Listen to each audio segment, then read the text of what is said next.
Tonight, the Greyhounds Sports Network is live from Boerne, Texas with Boerne High School football. Make it clap. The Sweetwater Mustangs take on our undefeated Greyhounds for homecoming. So get ready. Boerne High School football on the Greyhounds Sports Network starts now. A red-hot start for the Boerne Greyhounds has seen Boerne start 3-0 with 3 convincing wins, all by more than 20 points. Tonight, the Greyhounds put their undefeated season on the line against an unfamiliar opponent, the Sweetwater Mustangs, a team looking for a second straight win after holding off Lakeview in a shootout last week in San Angelo. Good evening and welcome to Boerne ISD Stadium on the Greyhounds Sports Network. I'm Brian Freeman alongside Kerry Barboza. And Kerry, you know this Boerne team perhaps better than anyone. And at all 3 phases of the game, the Greyhounds had looked very impressive 3 games in. Yeah, I don't know that the coach has a whole lot to try to get them to get better on. But, yeah, they always want to get better, obviously. But they've been playing pretty well. And he's pretty happy with where they're at. Of course, obviously, like I said, always room for improvement. Offense has scored a bunch of points. Defense has not given up a lot of points. Special teams has come up with big plays in all 3 games, and that's part of why they're 3-0. All 3 phases of the game working really well for the Greyhounds so far this year. I think they're going to get a good test tonight, though, against Sweetwater. You look at the story of the Greyhounds' season so far as the captains for each team meet at midfield. The Greyhounds opened the season with a 42-13 win over Beeville Jones, a game we had for you here on the Greyhound Sports Network. And that win avenged a loss to the Trojans from a year ago as the Greyhounds have won the toss and they will receive. Close games at the half each of the past 2 weeks for Boerne, but pulled away in the third quarter against both Splendora and Boerne a week ago. And here's something for you. The offense, which we will see first, has scored in every quarter so far this season, while the defense has allowed just 4 touchdowns through 3 games here in 2020. And right away here, Kerry, we'll get a chance to see this Boerne offense operate early. Yeah, offense, like you said, has scored in every quarter. Defense has pitched a shutout in 8 of 12 quarters, and they've only given up 10 first-half points. So, Splendora is going to try to upset that rhythm and get on the board early and see what Boerne does if they get some points early and see if they can fluster them. So, this would be, though, Boerne starting on offense. They like the ball. They like to score a lot of points early. And really, they haven't had to play all 4 quarters, the starters. They haven't had to come to, we talked about that Holy Cross play where it comes down to the last play of the game. They haven't had that kind of a test yet. So we'll see how tonight's game plays out. Omar Hernandez starts this off on the kickoff. And the return man for Boerne is Braden Bays. Looking for an alley to the outside. Got clogged up pretty quick. And Boerne will start short of its own 30-yard line. A look at the offense, and junior quarterback Rashawn Galloway, nearly perfect last week in the win over the Bulldogs. 16 of 18 passing for 266 yards, a couple of touchdown passes, and had over 60 yards rushing. 2 more scores on the ground for Galloway in the win last week. Yeah, and he was only incomplete on 2, like you said. In the game that we saw him here, he only had 1 incomplete, so that's pretty good. You only have 3 incomplete passes in 2 games. The junior quarterback operates from his zone 28 on first down. Boerne's first play is a run for Scott Hetty. Bulldozes his way for 6 yards on a good first down play. That was a good run by Hetty, and that's one thing the the Greyhounds want to do is get the running game going and be consistent with that all game. Hetty's kind of struggling this year as one of the featured backs, averaging right around 3.5 yards per carry. The leading rusher on this team is the quarterback himself, Galloway, who was not much of a running quarterback a year ago. Hetty fumbles the football on the exchange. The Mustangs recover, and the Greyhounds commit their 6th turnover of the season, and now at least 1 cough up with the football in all 4 games. Yeah, and the turnovers up until this one right here haven't been real costly. They haven't been deep in their own territory. This one is, so let's see if Sweetwater is able to take advantage of a very short field. This Mustang defense forced 3 turnovers in the win over Lakeview last week. And a turnover here puts Sweetwater at the Boerne 32. Here is junior quarterback Leo Halsey taking a downfield shot. He's got a man in the end zone for the touchdown. What a catch for Harrison Foster. And the Mustangs strike first, capitalizing off the turnover from Boerne. Well, that was one thing we saw last week. The only score that Burnett had against the Greyhounds was a deep pass like that. They did try it another time, and the receiver was open, and they weren't able to connect. Just an overthrow by that quarterback last week. But so you know, Sweetwater saw that on film, and that was something they wanted to try pretty early. Hernandez for the point after, and missed it. He missed all 5 attempts last week. But the Mustangs again have struck first, less than a minute into the game, and on top 6-0. And how about this for Harrison Foster? He now has, Kerry, 5 catches on the year. 4 of them are touchdowns. Well, you know who they're looking for when they get around the goal line, that's for sure. And for Halsey, that is his 6th touchdown pass. Through 4 last week in the win at Lakeview in San Angelo. He's been putting up some impressive offensive numbers here to start 2020. This is an offense which is averaging 45 points a game. A year ago, more than 35 a game. So we know, Kerry, scoring is not an issue for the Mustangs. It's defense. Can they get enough stops? Exactly. Like you said, 45 a game. They've scored 90 in 2 games, but they've given up 100 in those 2 games. So they can score a lot, but they also give up a lot of points. So, and we know the Greyhounds like to score a lot. So this has the makings of a shootout. It's already 6-0, just not even a minute in. Sweetwater got out to a hot start last week, led 22-zip by the end of the first quarter. And the return man for the Greyhounds out across the 35-yard line is Will Pearson. And Boerne, after fumbling on his last possession, comes out trying to rebound. Should note, by the way, that a big part of the Boerne offense not available tonight, Matt Mahalik, is not in uniform, has a boot on his right foot, out for tonight's game. Maybe we'll see more and more of Riley Pekacek, the sophomore receiver, out to a great start here in 2020.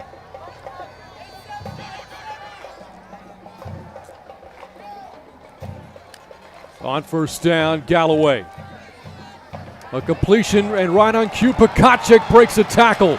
There he goes, and he's gone. Riley Pekacek navigates 64 yards, and the Greyhounds have answered right back.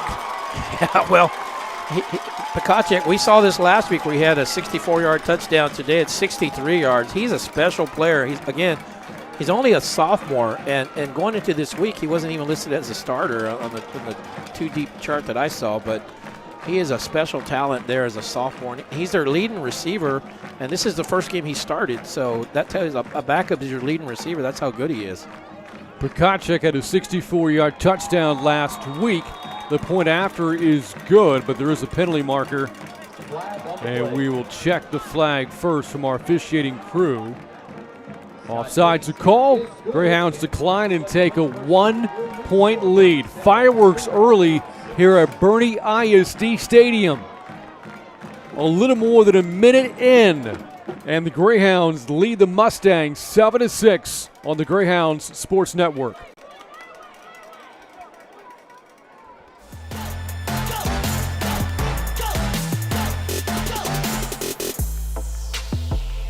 Tonight's broadcast on the Greyhound Sports Network is brought to you by Smoky Moe's Barbecue, Dog and Pony Grill, Glick Insurance, Toyota of Boerne, Ferris Orthodontics, and Wick Productions.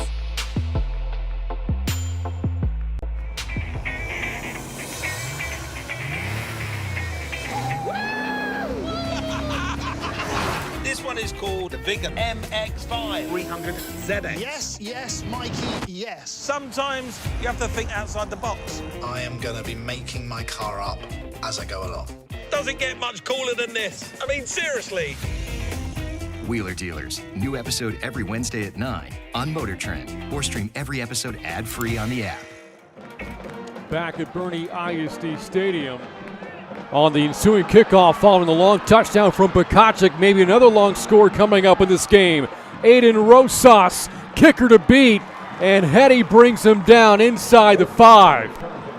I don't know what your schedule is like tonight, but you might want to keep the game tuned in until about midnight or so. We could be here a while. Well, we've had 3 plays and 2 touchdowns, and almost had another one there. So we've had a 8-second touchdown, a 13-second touchdown, and they're at first and goal at about inside the 5. So Rosas was a first-team All-District return man a year ago for Sweetwater.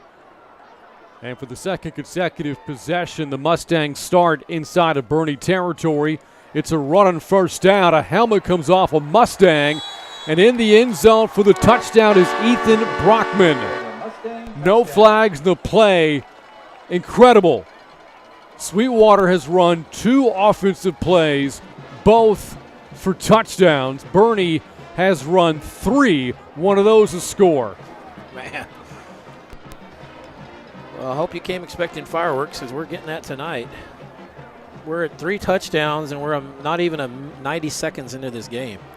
Brockman, the junior, ran for $135 on just 6 carries last week. One of those a 95-yard score late in the fourth quarter to shut the door on Lakeview. Going for 2. After missing the PAT, and again, Hernandez is now 2 of 10 on those this year. Mustangs will be going for 2 quite a bit this year. Brockman trying to fight his way to the goal line. And for the first time tonight, Sweetwater is denied the end zone.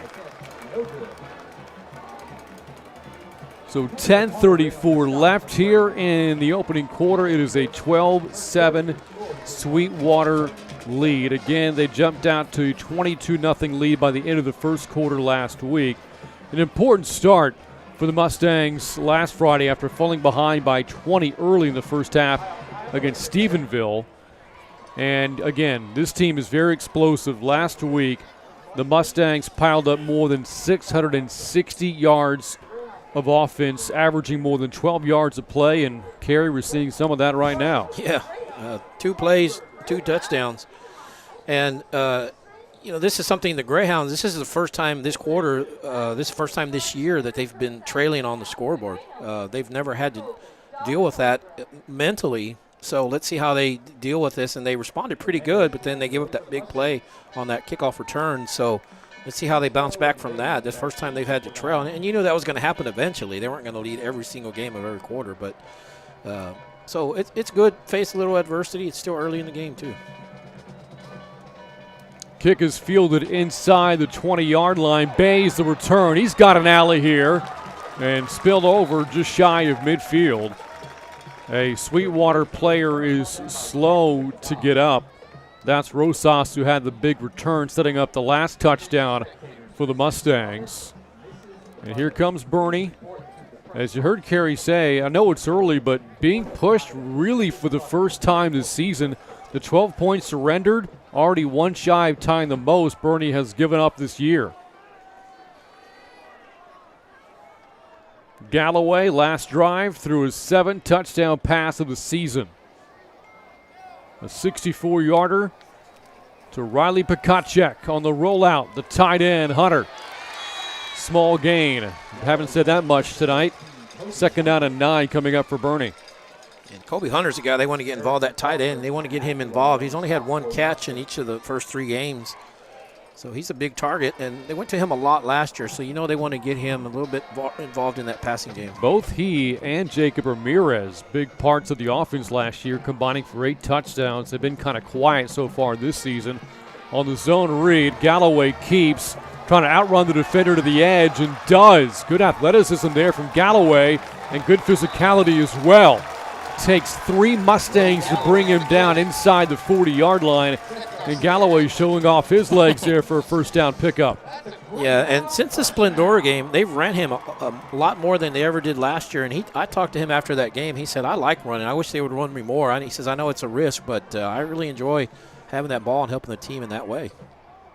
Team's leading rusher, 4 rushing scores on the year, 2 in each of the last 2 games for Galloway. To the air here to Pekacic. And the sophomore, after going 64 yards off his first catch, settles for 7 on this one. That's the first catch they hadn't scored on in a while. He's like the big play guy. Scores, one catch, and he goes all the way to the house. And that was probably one of his shortest games all year. And, Kerry, this was something you saw in the scrimmage before the season began against Canyon Lake. Yeah, that play he had where he did that like 4 times against Canyon Lake, where he went the distance. On second down, Galloway, a low throw looking for Pakacek here. A rare misfire for Galloway, who again only had 2 incompletions last week, completing 75% of his passes this season, and now it's third down. Yeah, just a little low on that throw. Would have been a shoestring catch. This is the first third down of the game, either team.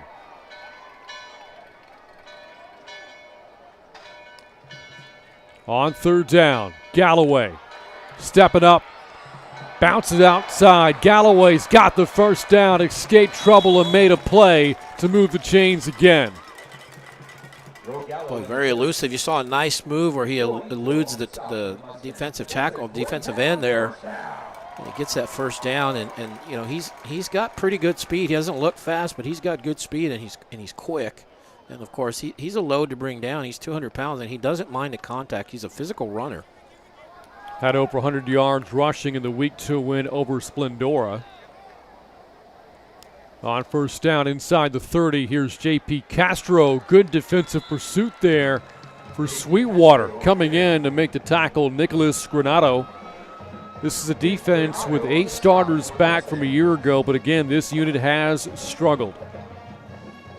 And, think about Galloway running that ball. We say he didn't run it a lot last year, but he said and Coach Hendricks told me this, he said if the defense is giving us that where he's going to run and they're not going to watch him or shadow him, then we're going to run him.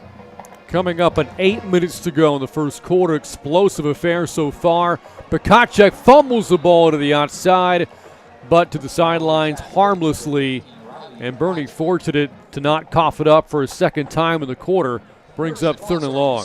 Yeah, I think that was Foster that came in and stripped it out. And that's what you do as a defensive back or a defensive player. If someone is holding the guy up, you come in and you try to strip it. And one of them got a hand in there. And fortunately for Boerne, it was near the sideline, so it goes out of bounds and still their ball. Galloway so far 4 of 5 passing, and 3 of his completions have gone to Pakacek, who is not in the formation now. I think he's got him a favorite target this year. Third and 9. Here's the rush. Galloway looking to make a play. Spins out of trouble. Galloway throws it away. So, again, you have to credit the coverage from Sweetwater, not allowing a receiver to get open.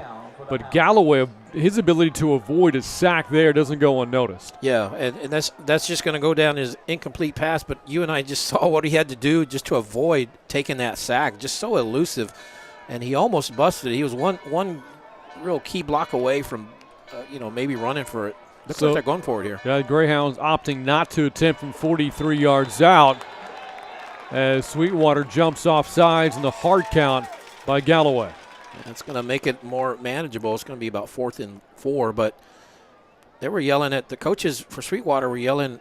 We could hear them yelling at the defender, Cornut, to get back because they hadn't snapped the ball. He could have got back, and it wouldn't have been a penalty, but he just kind of gave up on that play. Well, now the ball is in Hetty's range, the Greyhounds kicker. This would be about a 39-yard attempt. His career long is 40, but the Greyhounds keep the offense on the field.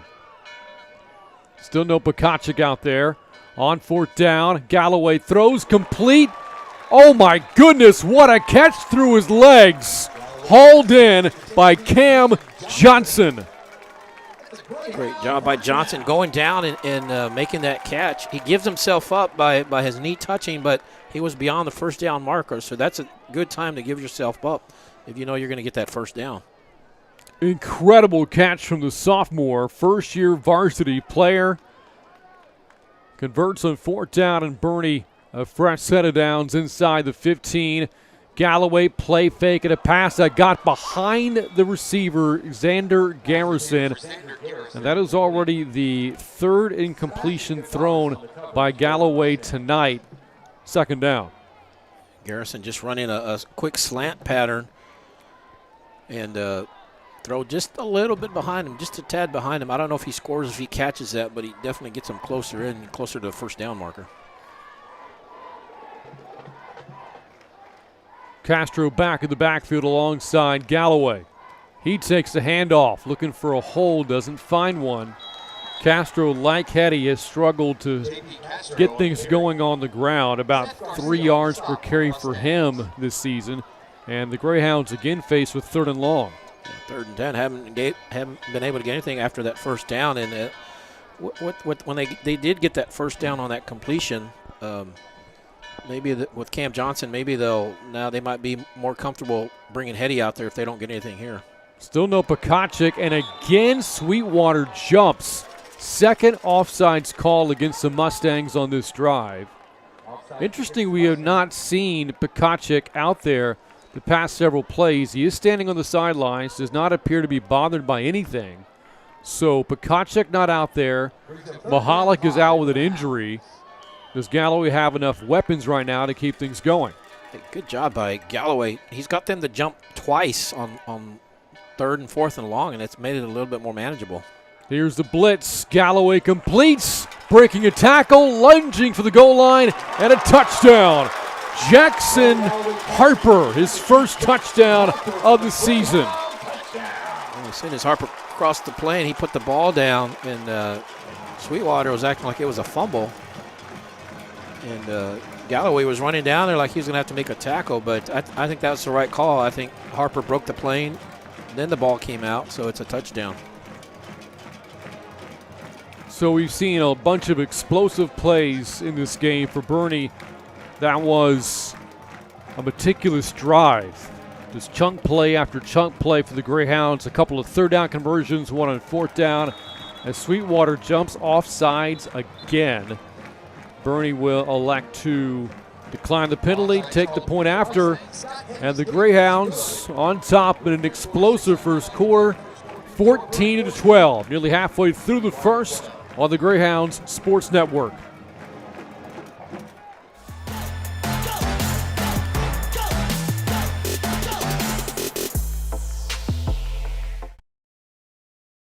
We are excited to introduce The Well, a program designed specifically for Boerne ISD staff and families to support you during this uncertain time. There will be separate sessions for BISD parents and staff with the exception of yoga. Meet us at The Well. Hi, I'm Brian Benway, Director of Communications for Boerne ISD, and you're watching the Greyhounds Sports Network. Go Greyhounds! Hi, I'll take the I'm Charger gonna get the burger. Greyhound burger, please. Greyhound burger. Charger burger. Charger burger. Mushrooms, Swiss, caramelized onions. Greyhound burger. Bacon and American cheese. Charger burger. Greyhound burger. Charger burger. Greyhound burger. Charger burger. Hey guys, you can like both of them at the same time. We'll take 2.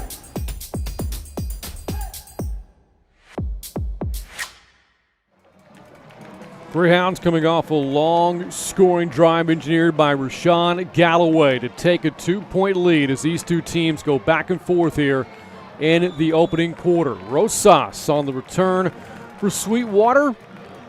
And this will be the deepest, or the furthest back, I should say, that the Mustangs will have started tonight out across their own 30-yard line. The first drive began at the Boerne 32. The next drive at the Boerne 4-yard line. So needless to say, the Mustangs are winning the field position battle here tonight so far. Well, we're only halfway in this first quarter, and we have 4 touchdowns. So, boy, if that trend continues, that's going to be quite a high-scoring game.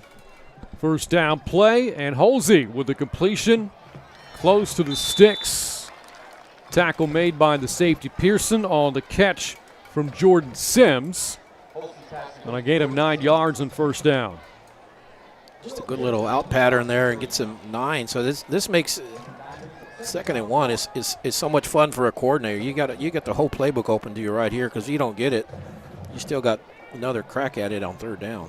Halsey, a very dangerous dual threat quarterback for Sweetwater. Wants to take a downfield shot and does on second and short and fires a dart right to Jackson Dodd to move the chains. And that was right on the money.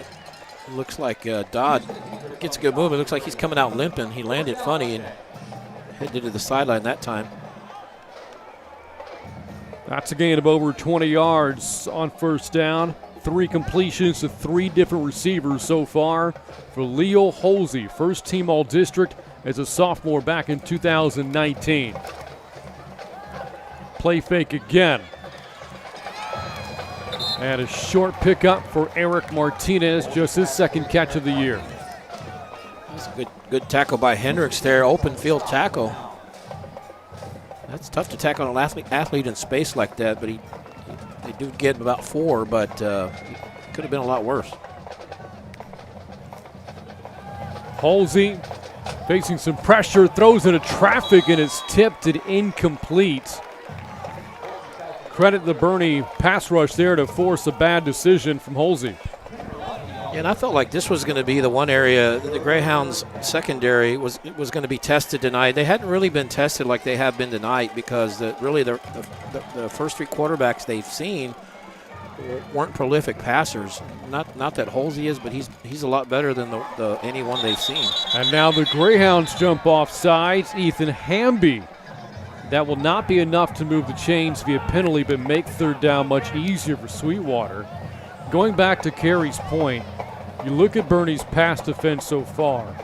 Through 3 games, the Greyhounds have given up a grand total of 218 yards through the air. Opposing quarterbacks completing at just 42%. But with all due respect to Beeville, Jones, and Splendora and Burnett, they don't possess the offensive firepower that Sweetwater does. Yeah, and so, they've done well with what they've seen, but I felt tonight they were going to get that secondary, 2 sophomores, 2 juniors was going to get tested tonight like they hadn't been in the previous 3 games. Third and short. It is a run. It didn't go anywhere. Great tackle made by John Warden. The senior defensive end brings up 4th down. Warden beat his man and was in the backfield as soon as the running back got the ball. He knocks him down for about a yard loss. But I think this is a place where if you're Sweetwater, you're probably going to go for it. Yeah, the Mustangs again have had a myriad of issues with the kicking game, and they will go for it in 4th down and 3. Brockman, the junior tailback, alongside Halsey in 4th down. Boerne brings a blitz. Halsey off his back foot, overshot the target, looking for Darian Carr down the field, and Boerne's defense holds for the first time tonight. Good job that time, good coverage. No real place to throw for Halsey. He kind of threw that up there. I think just throwing it away, not to take a sack. But I think there you just, you just throw it away. You just throw it like that, and. So good job by the Greyhound defense, not giving up a whole lot on this drive. So this is Boerne's 4th possession tonight. A fumble on the second play of the game to start things off. Back-to-back touchdown drives since then. One of those a one-hitter to Riley Pekacek for 64 yards. Low snap on first down. Galloway recovers to hand off to Castro, whose struggles continue. 3 carries now for Castro. He has yet to gain a yard. They'll give him 1 there to bring up 2nd and 9. And Pekacek is in. We didn't see him in at that end of that last series. But they did score, though. But he's back out there as a wide receiver on that right side. And again, no Matt Mahalik tonight for Boerne. 2nd and 9. Here's a blitz from the Mustangs. Pass is incomplete. Should have been hauled in for the Greyhounds off the hands of Elijah Ramirez. Brings up 3rd and long. Had a lot of heat on that one. Just not able to reel it in is Ramirez. But we'll see what they come out with this time here, 3rd and long. It is homecoming 2020. The mums out in full force tonight, along with the face masks as the students do their part. Regarding social distancing, hoping to keep this football season going. 3rd and 9. Hetty. Don't think the Mustangs were expecting the run, but they still make the play. Good tackle made there for Sweetwater on the play. Cedric Brown, and Boerne will punt the ball away, something we've seen very little of this year. Through 3 games this season, Boerne has punted exactly 2 times. Yeah, although your quarterback is your punter, so it wouldn't be out of the question to dial up something here, but I think where you're at the 30. But that was a good job by Splendora because, like you said, it's going to be looks like we're going to – Sweetwater wants to take a timeout because maybe talk about how they're going to defend this since Galloway is the punter. Of course, I mentioned social distancing. It has impacted so many. Football has not been a stranger to that. You look at Sweetwater specifically, they first had a game in week 2 scheduled against Jim Ned. That got canceled because of a COVID outbreak with Jim Ned High School. The Mustangs replaced Jim Ned with Brownsboro, but that game got canceled because of a positive case with the Mustangs themselves. Boerne has dodged the bullet so far. The schedule has stayed intact. They have played all 3 of their games. And, again, Carey, here's to that trend continuing for the Greyhounds. Yeah, and talking to Coach Hendricks about it, he felt like they kind of overreacted, Sweetwater did. Some of the decisions, the first time they heard about it, they sent 40 people home, and then they did contact tracing, and they don't only be in 4. And so that's why they were to play last week. Galloway, good punter, too, about 42 yards a punt this year. And the return man, Carr, for the Mustangs. It's a block. He's inside of midfield. Down the sidelines, inside the 35, before he is tracked down by Luke Turner. And I tell you, these Mustangs have some really explosive players, and Carr is one of them. Yeah, and they're doing a lot of damage on special teams. We saw the kickoff that didn't score, but they took it down to the 5-yard line. And that time, that nice return on that punt has set them up in pretty good field position here as well. So special teams right now for Sweetwater winning that battle. Darian Carr, first team All-District last year, honorable mention All-State for Sweetwater back in 2019. On 1st and 10, swing pass incomplete for Halsey. And the backfield was looking for Jordan Sims to bring up 2nd down and 10. Look, they tried a little trick play. They faked it to the back, and he stopped like he's going to pitch it back, it looked like, but the whole time the quarterback had that ball.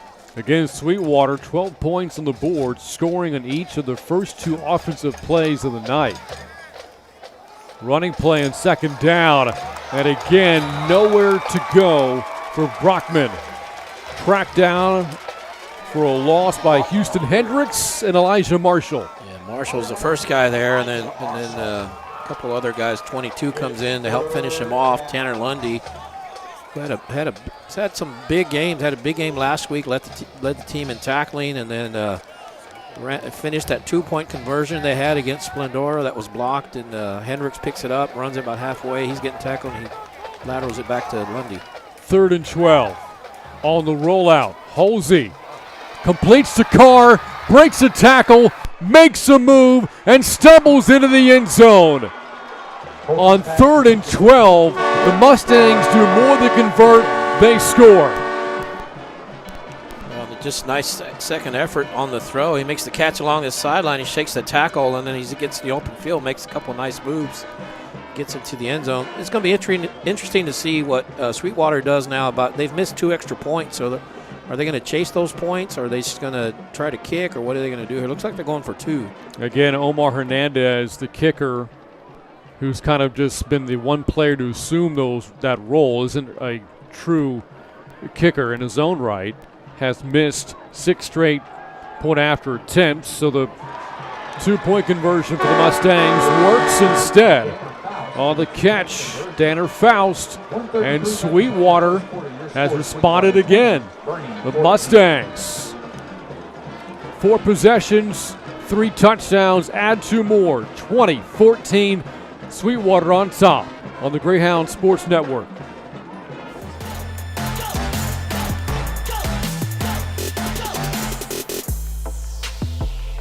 Tonight's broadcast on the Greyhound Sports Network is brought to you by Smoky Moe's Barbecue, Dog and Pony Grill, Glick Insurance, Toyota of Boerne, Ferris Orthodontics, and Wick Productions.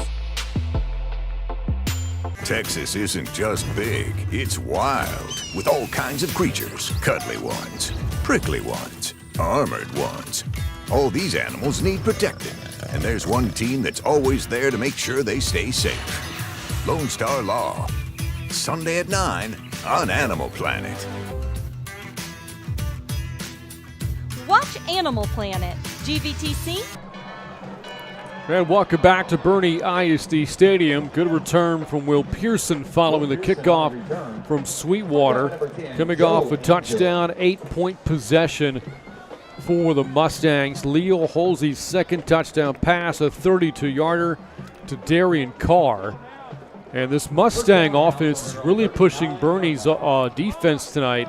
So this one might come down to which defense can get any stops. Yeah, and that was just a couple missed tackles. They didn't get burned deep that time. They just missed some tackles, really. And Carr is their leading receiver. He's probably their best receiver. He's a 1,000-yard guy, had, I think, 15 touchdowns last year. So he's a good one. Quick throw from Galloway. Pikacek makes the catch. That's his fourth of the night. Good first down play for Boerne. Keeps the Greyhounds ahead of the chains to bring up second down. 20-14, and we're still in the first quarter. So we're on. Sweetwater's on pace for 80.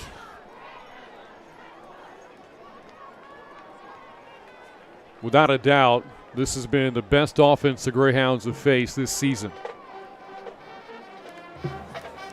Question for the Mustangs, can they get stops on defense? Not a stop there. Good catch from Jackson Harper. Good for a first down on a gain of 7. Harper goes way up, and he knows he's probably going to – he skies pretty high, and he knows he's going to take a shot, and he took a pretty good hit, but gets him a first down inside Sweetwater territory. We saw the Bengals' Joe Burrow throw 60 passes last night against Cleveland. Galloway has thrown 12 passes already for Boerne. How many will he have by night's end? This is a handoff, and Hetty goes nowhere. How about that play made on defense from Tyler Marlette? Just a little bit of a problem on that exchange there between Hetty and Galloway. It kind of looks like they were bobbling the ball between them, and then that slows everything down. That slows the play down. That allows the defense to kind of converge and get to you, and that's what happened there. Hetty and Castro, 7 carries combined for a grand total of 1 yard. As Sweetwater jumps off sides again, boy, if the Mustangs were just a little bit more disciplined defensively, they might be a little bit more stout. Yeah, was that their third pre-snap penalty in this game? That's not anybody's fault but theirs. They're moving. All they have to, they tell you just look at the ball. Don't listen to the quarterback. Look at the ball. Not counting a couple of offsides declined on point afters from Boerne.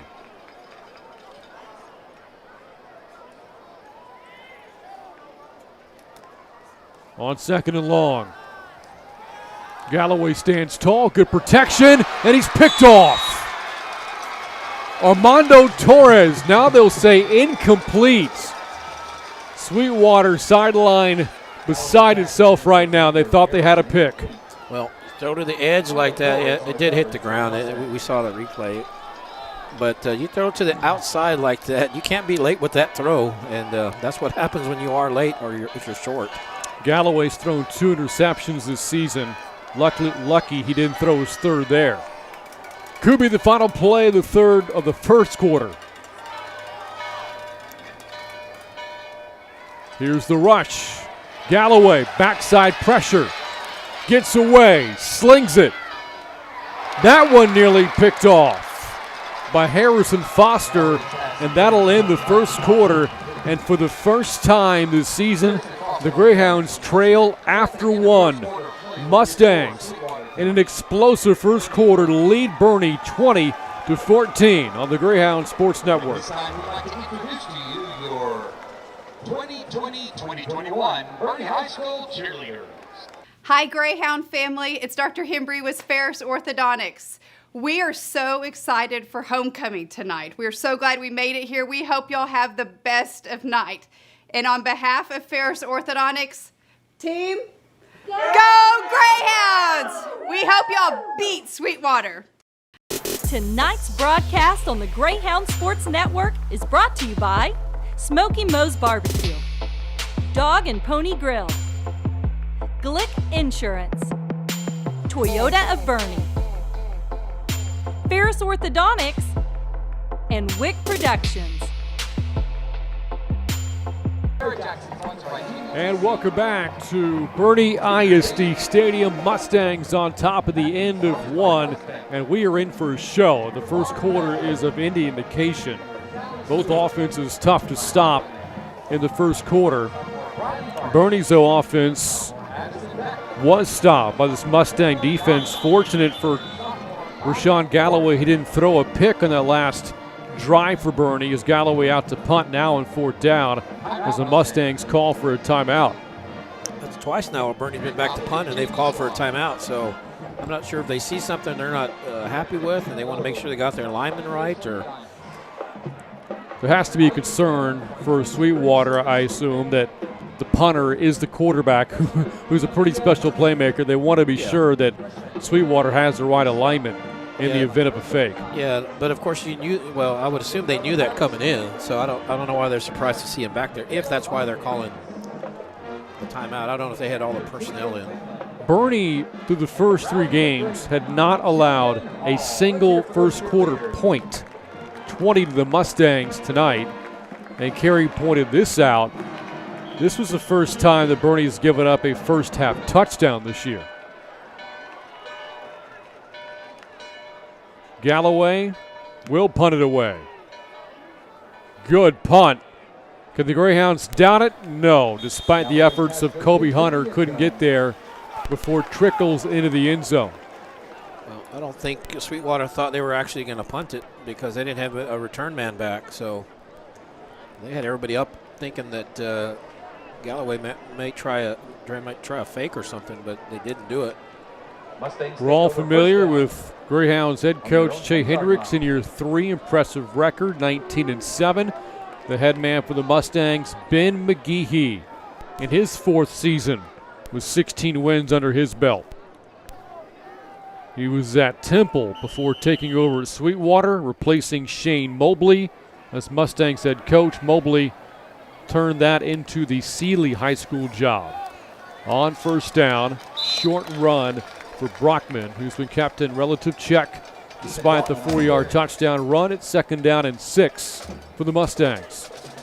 Talk about Sweetwater. They played for the state championship in 2016, so 4 years ago. So none of these guys would have been on that team, but they would have been in middle school. They probably had brothers and cousins and whatever else that played on that team. On 2nd down, tight window. Hendricks thinks he has a pick. A fight for the football, and Hendricks has got it for Boerne. Well, the officials have not said it's Boerne's ball. The team is saying it, but the officials haven't signaled. They're going to talk about it. Still discussing things here. It was kind of a 50-50 ball there. Oh, and it is ruled Sweetwater ball. Look at this again. Yeah, both of them kind of went at it, and I guess right there the ball came out a little bit at the end. But I guess the tie goes to the receiver when it's a 50-50 like that. Carr on the catch, meanwhile, and you could see it there in the replay that once Carr hit the ground, that's when it appeared that Hendricks wrestled it away from him. So the drive continues for Sweetwater. Brockman makes a move. His best run tonight and pushed out at midfield after a gain of 16. Very fortunate for Splendora. Brockman puts it on the ground at the very end, watching it along the sideline. The ball comes out and it just kind of rolls out of bounds at the end. Very fortunate he wasn't near the middle of the field because that might have been a turnover for him. Both teams have gotten a little careless with the ball. Haven't paid for it yet over the past couple of drives. Early 2nd quarter, 6-point Mustang lead.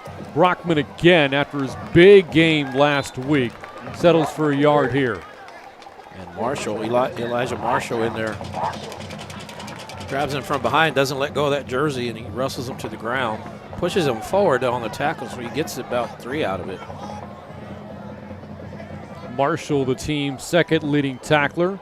top returning tackler from a year ago for the Greyhounds. Second down, incompletion for Jordan Sims. Holsey now 6 of 9 passing for Sweetwater. 3rd and 7 now for the visitors out of Sweetwater, Texas, near Abilene. Long drive to get here tonight. Yep, and that's where old Slingin' Sammy Ball played. One of the greatest football players in history, NFL history. Voted the most versatile NFL player ever. On 3rd down, Holsey dumps it off, had a man, and it would have been a first down. It was looking for Eric Martinez. Not a good throw from Holsey. Let's see what Sweetwater does in 4th down. Yeah, they're in the Greyhound territory. Maybe they want to back him up, but talking about Slinging Sammy Ball, his jersey is retired at Sweetwater, I believe number 21, so that's why there's not a 21 on the roster for Sweetwater. Of course, carved out his NFL career in Washington, one of the greatest Washington players ever.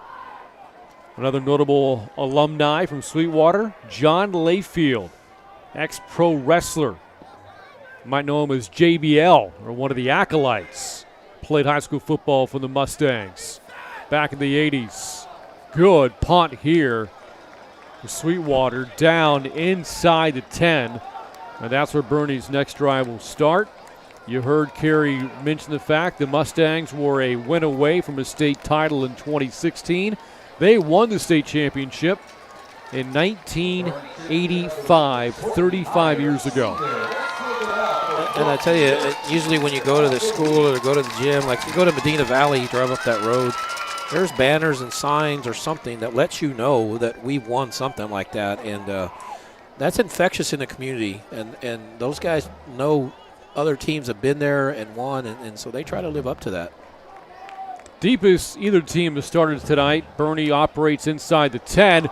Dangerous ball thrown by Galloway behind Pekacek, and it's 2nd and 10. Yeah, it looked like Pekacek was pulling up on that route, maybe doing a little button hook or something, and he threw it a little bit ahead of him. So miscommunication there on that play. Galloway, 6 incompletions now and 14 attempts. Castro, no, Galloway keeps it, finds a seam, and got lassoed across the 20-yard line for a first down. Galloway has been the best runner for Boerne again tonight. And a good run by Galloway, and that gets them out of their own end zone. Basically, if they would have had to punt, he would have been standing near the goal line. That time gives them some breathing room, and Galloway hasn't really run on a design play since that first drive. He's had a couple scrambles on the other drives, but that time by design he took that ball. 3 carries now for Galloway for 35 yards as Castro gets plowed down at the 25. Tackle in space made by Cedric Brown. Cedric Brown on the stop for the Mustangs. As we approach 9 minutes to go in the second, and the Mustangs on top by 6. Good run by Castro, got him 4, so makes it a manageable 2nd and 6 here. Greyhounds looking for a perfect 4-0 start to the year. Sweetwater out to a 1-1 start. Pekacek on the carry. Well, a little short catch and run to the 30-yard line before he's chopped down to bring up 3rd and short. Yeah, and Sweetwater does a good job of stretching him out, stringing him out near the sideline. He wasn't able to turn the corner that time, and kind of dove forward and got him a couple extra yards and makes it 3rd and about 2 here.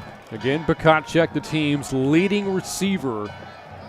10 catches for over 200 yards, all in the last 2 games. On 3rd down, there's a design run for Galloway. And a good design for a first down before he is tackled by Christian Gomez. Yeah, and when Galloway runs like he did here, like you said, that was by design. He gets that. He knows he's going up the middle. When he's part of their running game, they're so diverse with their offense, because then defense worried about him running, and then you got other running backs that can run, and he can throw out of that. So when he's running, he makes them a lot better offense. Boerne has led at halftime all 3 games this season. Trailing here nearly halfway through the second quarter. Galloway taking a shot, And he's got an over-the-shoulder catch. No, Harper couldn't haul it in for Boerne. Beat the coverage, just couldn't haul the football in. Yeah, just maybe just a tad, an inch or two overthrown. But, Harper's got to feel like I'm sure he feels like he should have had that one. But almost a spectacular catch by him. Again, we've talked about it. Sweetwater's defense has struggled the first couple of games of the season. Some of that, the opposition, Stephenville's very good. Yeah. Are you seeing something different from the Sweetwater defense tonight? Well, I think the offense has really helped them out by scoring a lot of points. It kind of pressured Boerne a little bit. Here's Hetty on the swing pass, breaks a tackle. And Scott Hetty moves the chains again for Boerne into Mustang territory after a gain of 16. Good job by Hetty. He's staying on his feet. He catches it out on the wing there, and he gets hit right there, but he stays on his feet, keeps going, picks up the extra yards, gets on the first down right at midfield. I haven't seen a lot of passes called for Hetty this year. Yeah, he had two touchdowns in the Splendora game. Basically that little wheel route like he did there, coming on, but on the other side of the lineup. First down from midfield. Here's Castro, breaks one tackle. Trying to turn the corner, got cut off. Harrison Foster and Sebastian Gonzalez, a player named one of those to watch in District 1-4A for Sweetwater this year. Tackle for loss, and it's 2nd and 12. And Cornett was there. Cornett's the one that got in the backfield first. He didn't make the tackle, but he forced him away from that design run and forced him to the outside, and that's where he got all the help. And so good job by Cornett, basically blowing up that play early. Lost 2. On 2nd down, Galloway deep drop, deep pass down the sidelines, incomplete. Looking for Cam Johnson. Could have had it, but well defended as well, and it's 3rd down. Yeah, a little bit behind him. Johnson had 2-3 steps on the defender. He kind of had to hold up, let that throw get near him, and when the receiver has to stop and kind of slow down, that allows the defensive back to close, and that's what happened. He puts him back in the play, and he breaks it up that time. Galloway tends to spread the wealth. 5 different receivers have caught passes tonight. Let's see who Galloway targets here in 3rd down and 12. On a great view from the field here at Boerne ISD Stadium. Galloway, low throw, incomplete. And looking for Xander Garrison, brings up 4th down. Looked like that was going to be a back shoulder throw, but threw it too far behind him, and we'll see what the Greyhounds do. Here's 4th and 12. They're in a tough spot if they don't get this first down. You give Sweetwater a short field if you go for it and don't get it. There is one deep safety, and I mean deep, for the Mustangs here. Galloway will, in fact, punt the ball away. And here's Carr, was that deep man for Sweetwater. Carr pinballs his way across the 30 before he's finally tracked down by Jonathan Murphy. He is a dangerous man in the open field, Darian Carr. And all of a sudden, the 2 defenses in this game have kind of locked down here, Kerry, after the offenses couldn't be stopped in the first quarter. Yeah, and Boerne had 2 you were asking about what Sweetwater doing different. Well, I don't know they're doing a whole lot. I think the offense is helping them out a lot, but they gave them 90 points, but they gave up 14 in that first quarter. So, it's not like they did a whole lot to stop the Greyhounds, but they have played better in their last 2. They forced 2 punts in Boerne's last 2 drives. Halsey, a little screen for Carr and dropped it. 3rd straight incompletion for Halsey after a big start for him. And on the same note, Boerne's defense has played better now because they forced a punt on Sweetwater's only possession of the second quarter. So no points in this second quarter. So we had 34 in the first quarter, and now none so far. And this is the 4th possession of the quarter. So both teams probably settling in, getting a little comfortable, making adjustments. Halsey over the middle. The pass may have been tipped. Again, looking for Carr. And it is 3rd down. So Kerry and I were talking about how 4 years ago this Mustang team was in the state final, lost to West Orange Stark, and they won 10 games the year after making the region quarterfinals, but then they hit rock bottom. 1-9 record in 2018. That was year 2 for Coach McGehee. Able to climb back into the playoffs last year, but did so with just 4 wins. On 3rd and 10. Oh, he's open. Holsey pressured. Holsey down. Tanner McCarter with his 3rd sack of the season. And the Greyhound defense stands strong. That was a good job, because if they don't make him, that's probably a touchdown, because he had a receiver wide open. I don't know what happened on the coverage there, but Eric Martinez got behind the secondary. But good job by McCarter and those guys getting that sack, bringing up 4th down. McCarter very strong defensively for Boerne last year as a junior.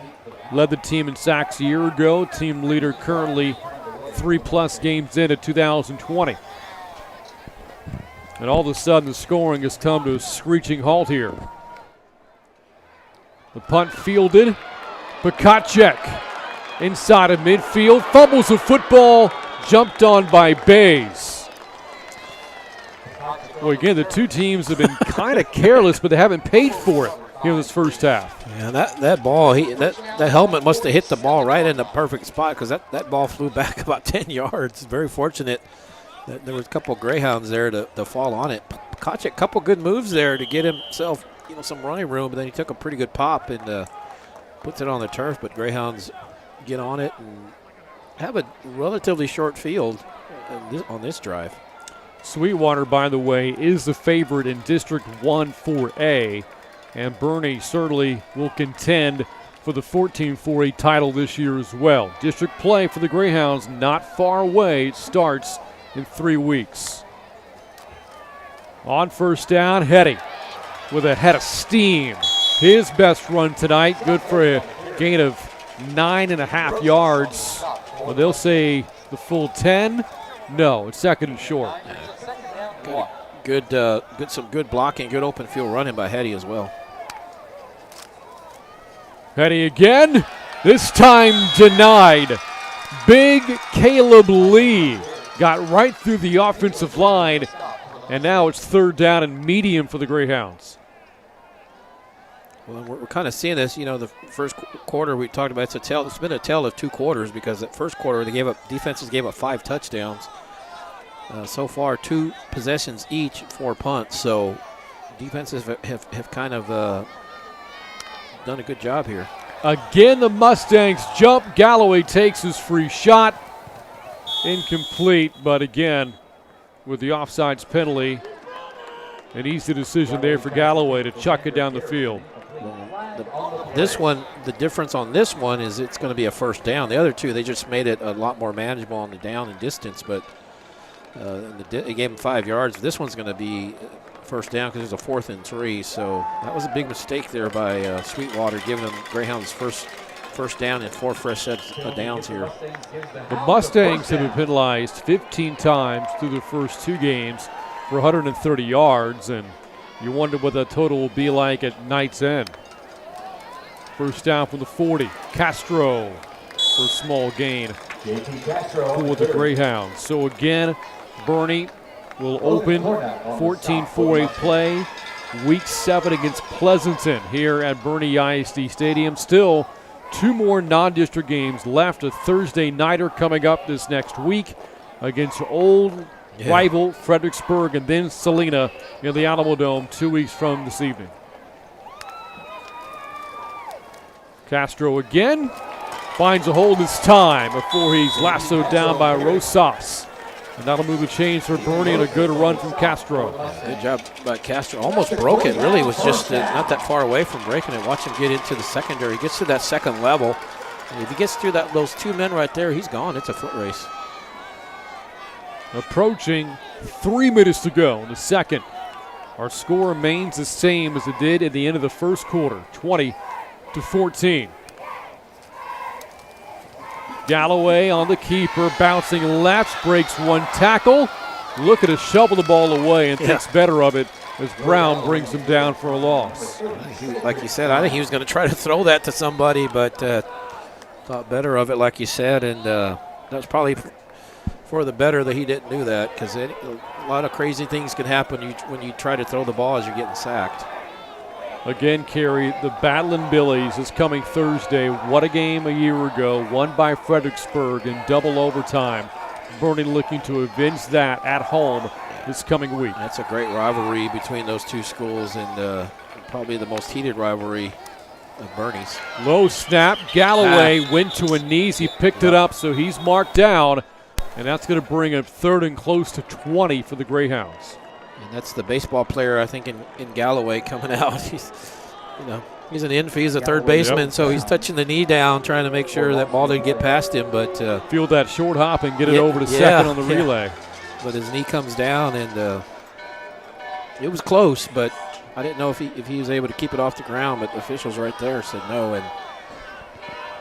And he's a Texas State baseball commit. So promising drives since gone backwards. 3rd down and 20. They lost 7 on that knee. Another low snap. Galloway over the middle, complete.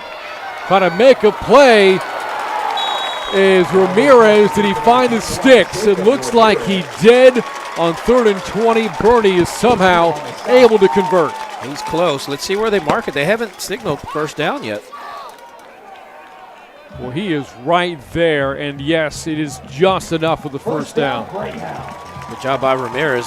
Second effort gets him that last 5 or 6 yards, and he gets that first down. He was right on it, but it moves the change. His first catch of the season comes on 3rd and 20. Galloway, kind of a delay quarterback run, finds an inside seam, and charges inside the 15-yard line. Good for 8 yards there on first down for Galloway. And they're getting close. They're in the red zone now, and it'll be our first score of the second quarter after that hot start by both teams in that first quarter. Well, Galloway looks exhausted right now.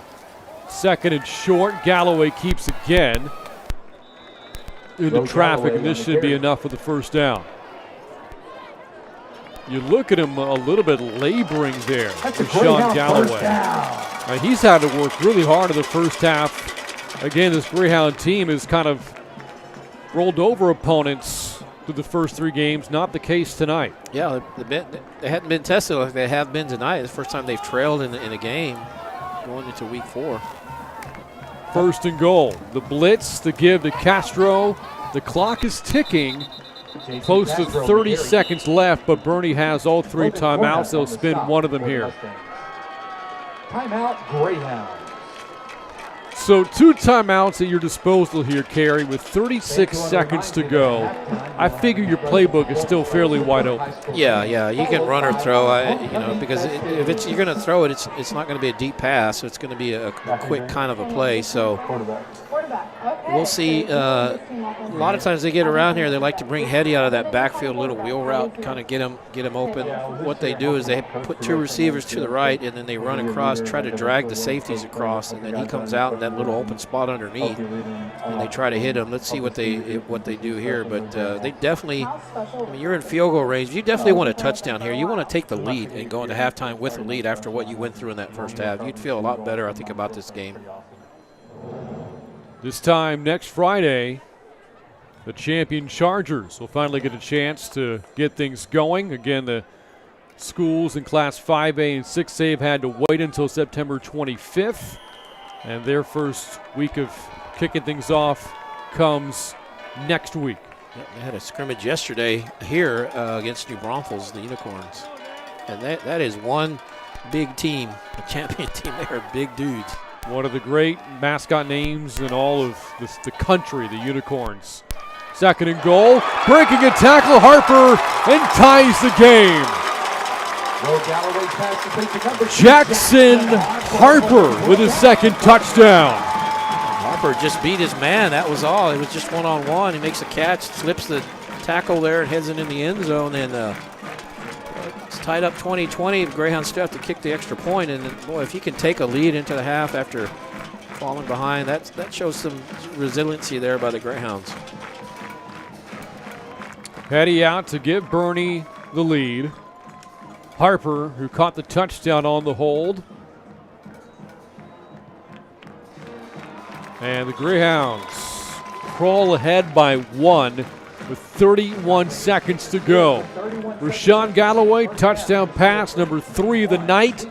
Number 2 to Jackson Harper. Greyhounds on top, 21-20.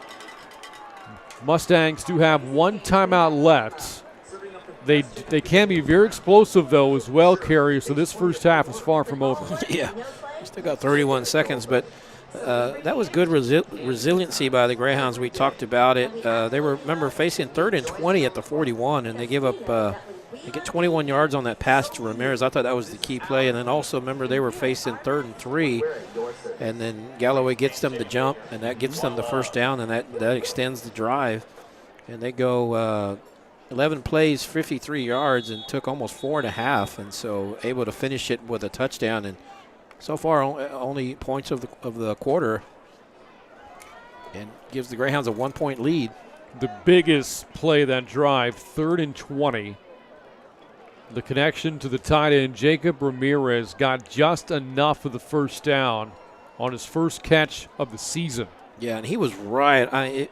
If it was another yard, he wouldn't have got it. I mean, he got it by inches, basically. So they talk about football being a game of inches, and you saw that on that play right there. But where they were, that was 3rd down. They may have gone for it on 4th down. So they probably would have had another crack at it if they hadn't have got it. But good job by Ramirez getting them that first down. Hetty's kickoff. And it goes off the fingertips of Kamarian Sadler. There's a lot of extracurricular stuff going on. These guys are going at it, man. It's a pretty heated game. Touchback here for Sweetwater. Can the Mustangs create some more offense here with 31 seconds to go? And don't even bring up the conversation of field goal range. This team lacks a true kicker. So if you're Sweetwater here, it's 75 yards or bust with 31 seconds left and 1 timeout. Yeah, we'll see how they play it. You're just going to run it and see if you can bust something, or are you going to try a trick play just to see if you can bust a big one? Let's see how they play it here.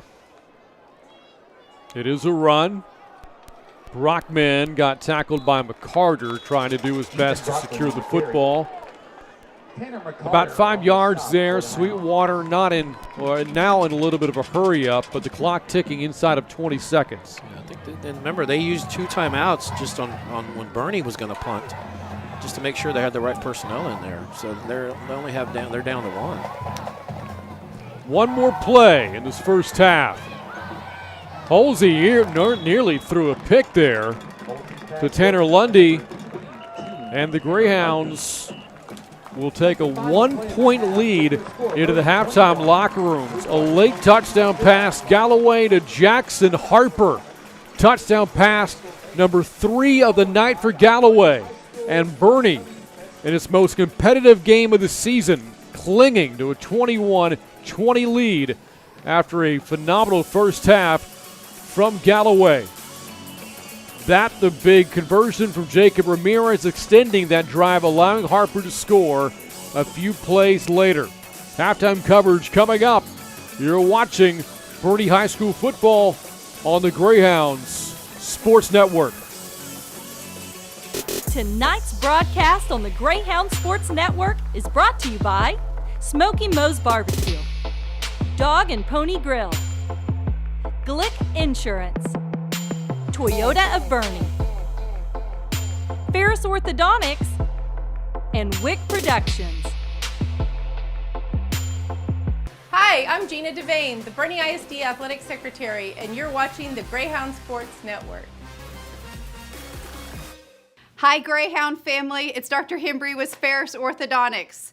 We are so excited for homecoming tonight. We're so glad we made it here. We hope y'all have the best of night. And on behalf of Ferris Orthodontics, team, go Greyhounds! We hope y'all beat Sweetwater.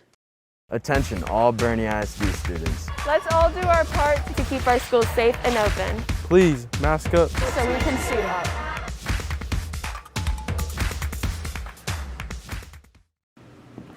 Hi, I'll take Hi, the I'm gonna Charger get the burger. Greyhound burger, please. Greyhound burger. Charger burger. Charger burger. Mushrooms, Swiss, caramelized onions. Greyhound burger, bacon and American cheese. Charger burger. Greyhound burger. Charger burger. Greyhound burger. Charger burger. Hey guys, you can like both of them at the same time. We'll take two.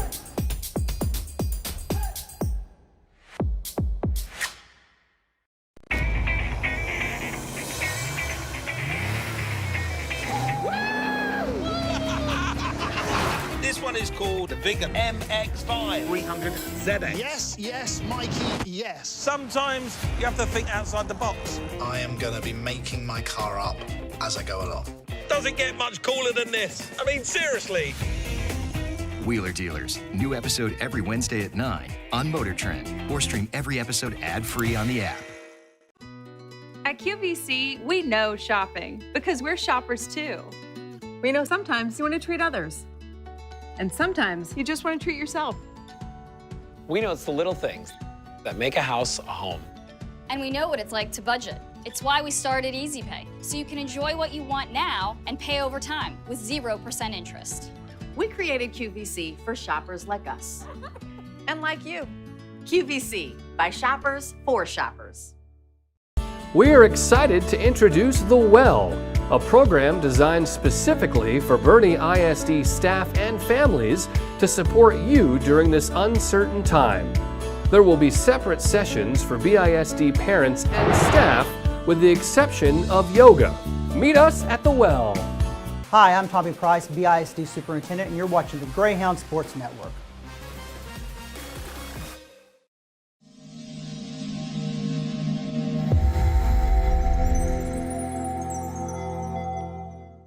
Hey, good morning. We're here to support Boerne Strong, and I've been nominated for the Ice Bucket Challenge, and I think I've met my $1,000 obligation from the community.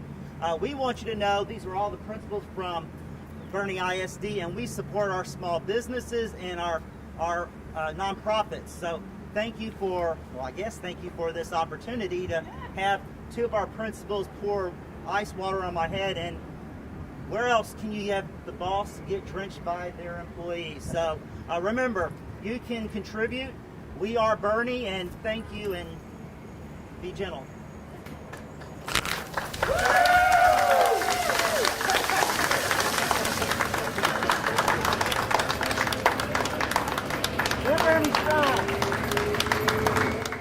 I will find you the perfect house. Oh, yeah.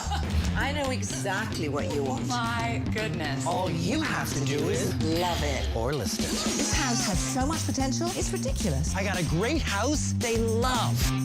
Yeah, bring it. All new Love It or List It, Monday night at 9 on HGTV. Watch HGTV, GVTC, channel 578.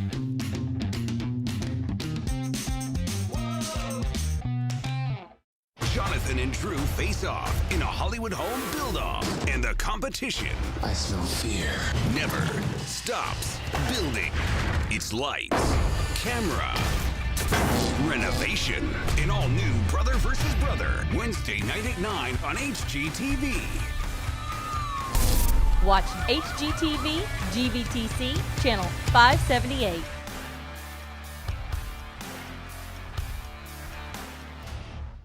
Texas isn't just big, it's wild, with all kinds of creatures. Cuddly ones, prickly ones, armored ones.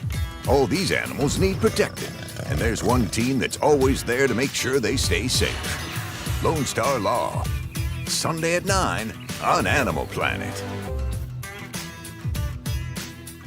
Watch Animal Planet, GVTC, channel 552.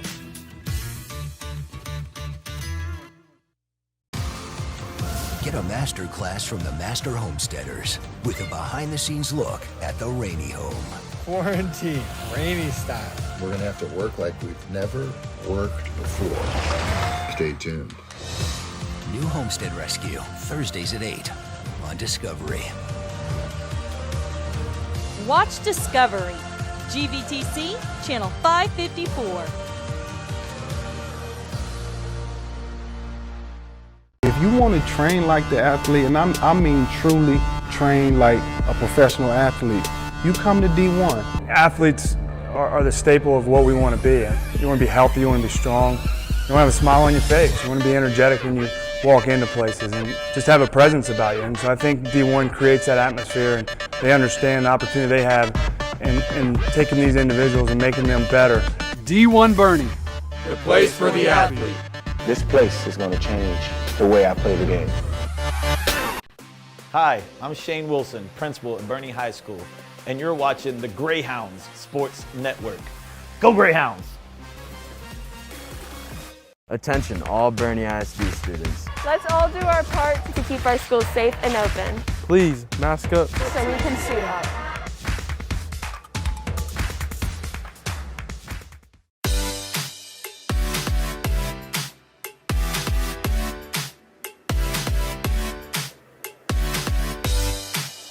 Welcome to Boerne Insider. I'm Courtney Bruce. With the start of every school year comes the beginning of extracurricular activities. Boerne ISD students have had the opportunity to showcase their skills in a number of ways. Let's take a look.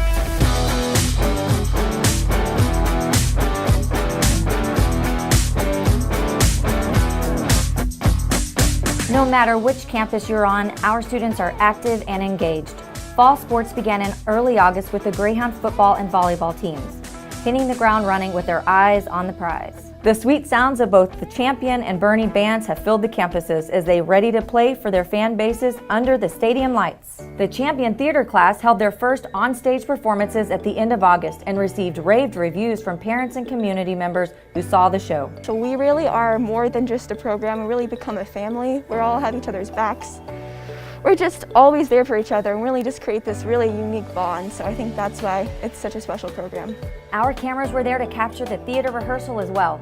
Champion Theater Director Israel Avalos says the students are excited to get back on stage. When you set those challenges in front of them, you'll be surprised how much they want to go for those things. Or when you set your expectations high, students will rise to those expectations. We've found that here. And it's just a consistently pushing that you can be more than you think you can. And these students really, they rise to that on their own. It's really nothing I have to do except for just kind of say, here's the bar. I dare you to make it there, and they do. There's a balancing act of there needs to be lots of caution, and yet there also needs to be some understanding that we are safe in this environment because we've taken extra measures and because we are in nice spaces like this, and we're thankful for the facilities that we have. There is no doubt that students are glad to be back in school, and believe me when I say we're happy to have them back as well. I'm Courtney Bruce, and this is Boerne Insider. This week, the Boerne Insider Limelight recognizes senior Lonnie Claire Koratz of Champion High School. Lonnie has been a proud member of the Champion Theater Group for the last 2 years and has been performing on stage most of her life. Ever since I was a little kid, my mom would put on productions at my old church, and she would just have me in it. She would throw me in as an extra. So ever since I was a little kid, I just grew up on set. Lonnie was the lead in the comedy play Epic Proportions, Champion's 2020 season opener. She believes that this comedy was the best project she has been in so far. I think this one takes the cake because it's witty, it's funny, and I get to be myself more than anything on stage, which is something I don't normally get to do. Lonnie's dream is to be on the big stage on Broadway, but also is interested in possibly teaching this wonderful craft. You know, having a backup plan like teaching theater or teaching music of some sort would be always the next step behind, yes. The Boerne Insider Limelight, sponsored by Infinity of Boerne. Hi Greyhound family, it's Dr. Hembry with Ferris Orthodontics. We are so excited for homecoming tonight. We're so glad we made it here. We hope y'all have the best of night. And on behalf of Ferris Orthodontics, team, go Greyhounds! We hope y'all beat Sweetwater.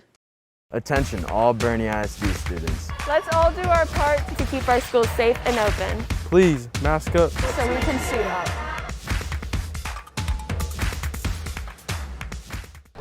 One of the great traditions of high school football in the fall is the annual homecoming game and the homecoming festivities.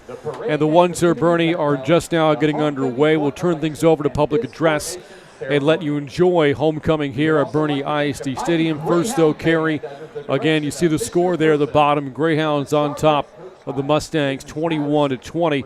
But, again, Boerne pushed in the first half of this game unlike any other this season. Yeah, and that's all right. You want to be tested. You don't want your first test to be a district game. You want to be tested before that. You want to have a trial by fire before you get that. And the Greyhounds really haven't had that in the first 3 games. The starters haven't had to play all 4 quarters. Last week, I think they played maybe half of the 4th quarter, and that was about it. So they haven't had to go down to the wire. And so this is good for them. You want this kind of a test. And you want it early in the season, and they really hadn't got it. But they've responded well. They scored 14 in the first, 7 in the second, and they still have scored in every quarter. That's true. Of the season, and they have been winning at halftime of every game this season. And they did give up 20, which was a lot in that first quarter. They kind of settled down, and I thought they got hurt with special teams. So Rashawn Galloway, 3 first-half touchdown passes, 2 of them to Jackson Harper. The other a 64-yard strike to Riley Pikacek. The Mustangs getting 3 first-half scores as well. 2 touchdown passes from Leo Holsey, hooking up with Harrison Foster and Darian Carr, and a touchdown run in the first half as well from Ethan Brockman. 21-20 your score. Now, please enjoy the halftime festivities highlighted by Homecoming 2020 here at Boerne High School. The sophomore pairing representing the class of 2023 is Carly Taylor and Connor McDonald.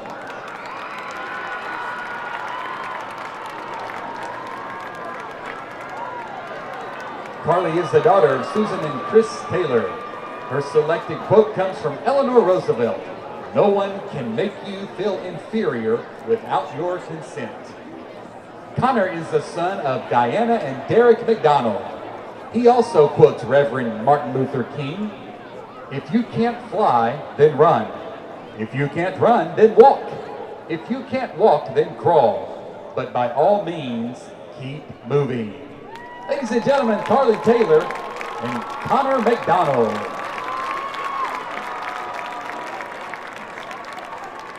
The first junior pairing representing the class of 2022 is Audrey Buffington and Dustin Harris.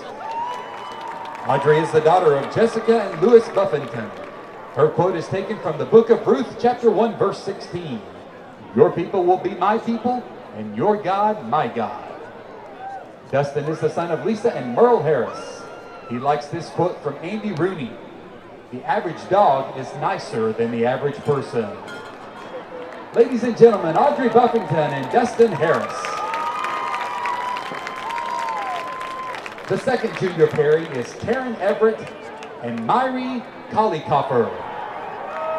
Karen is the daughter of Tina and Kyle Everett. She quotes Tim Ferriss, who asked rhetorically, "What's the worst that can happen?" Myri is the son of Jennifer Fields and Terrence Zollikoffer. He quotes Michael Jordan: "I've missed over 9,000 shots, lost almost 300 games, missed the game-winning shot 26 times, and failed over and over again. And that's why I succeeded." Ladies and gentlemen, Taryn Everett and Myri Zollikoffer. The third junior pairing is Lacey Harris and Preston Thompson. Lacey is the daughter of Lisa and Merle Harris. She likes this quote from Paulo Coelho: "A mistake repeated more than once is a decision." Preston is the son of Sarah and Kevin Thompson. His selected quote is from U2. "The more you know, the less you feel. Some pray for what others steal. Blessings not just for the ones who kneel, luckily." Ladies and gentlemen, Lacey Harris and Preston Thompson. The first senior pairing representing the class of 2021 is Caroline Holmes and James Stewart. Caroline is the daughter of Jamie and Ben Holmes. She is a standout participant in livestock skill-a-thon, meat judging, varsity tennis, UIL extemporaneous speaking. She will pursue her degree in biomedical science to become a facial reconstruction surgeon. She likes this Bob Goff quote: "Embrace uncertainty. Some of the most beautiful chapters in our lives won't have a title until much later. James is the son of Michelle and Johnny Stewart, a multi-year varsity athlete. He has 45 hours of volunteering at Threads of Love and was a 2020 HERF BOA student leader. BOA. He hopes to attend Blinn College to study fire science on his way to a career in firefighting. He channels his inner SpongeBob with this quote: "You never really know the true value of a moment until it becomes a memory." Ladies and gentlemen, Caroline Holmes and James Stewart. The second senior pairing is Shay Van Stavern and Luke Whitby. Shay is the daughter of Michelle and Michael Van Stavern. She is a confirmation leader at St. Peter's, a varsity golfer and a Spanish NHS member.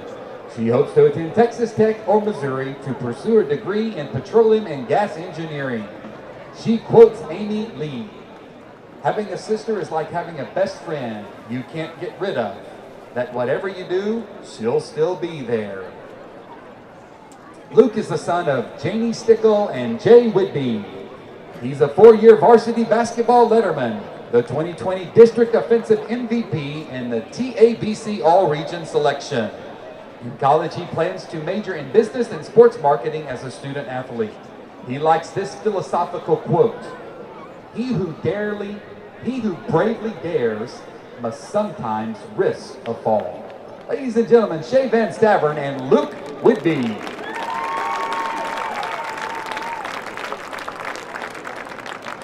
The third senior pairing is Bailey Hines and Chase House. Bailey is the daughter of Stephanie Hines.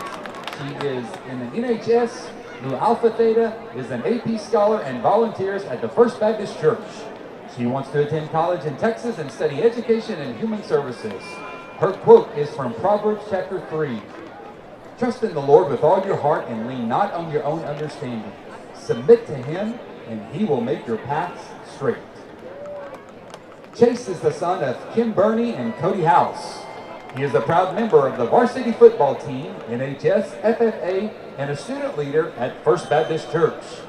He plans to attend Texas Tech to study sports management to eventually work in the NFL. He likes this quote: "God resists the proud, but gives grace to the humble." Ladies and gentlemen, Bailey Hines and Chase House. The fourth senior pairing is Rebecca Young and Jonathan Murphy. Rebecca is the daughter of Lauren and Jared Young. She is a member of the SNHS, a 4-year cross-country athlete, and is the student council and student body president. She wants to attend Texas A&M to study nursing, ultimately to serve in the mission field. Her quote is taken from Psalm chapter 46. "God is within her, she will not fail."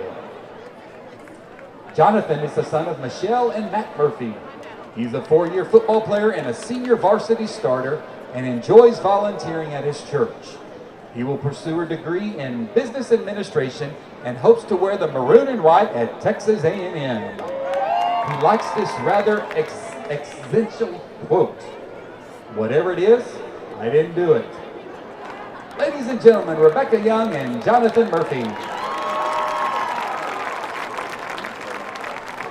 The fifth senior pairing is Jenna Noble and Cole Brunot. Jenna is the daughter of Amy and Joseph Noble. She is an NHS, was a member of the 2019 BISD Aquatic Science Summer Trip to Alaska, a top 10% student, and first-class trap and skeet shooter. She plans to attend Texas A&M to study agribusiness and perhaps ultimately medicine. She likes this quote from Sam Glenn: "Life is better when you're laughing." Cole is the son of Angela and Chad Brunot. He is in Mu Alpha Theta, NHS, SNHS, student council, and a varsity football captain. He plans to study engineering or architecture. He likes this quote from the book of Timothy: "Don't let anyone look down on you because you are young, but set an example for the believers in speech, conduct, love, faith, and purity." Ladies and gentlemen, Jenna Noble and Cole Brunot.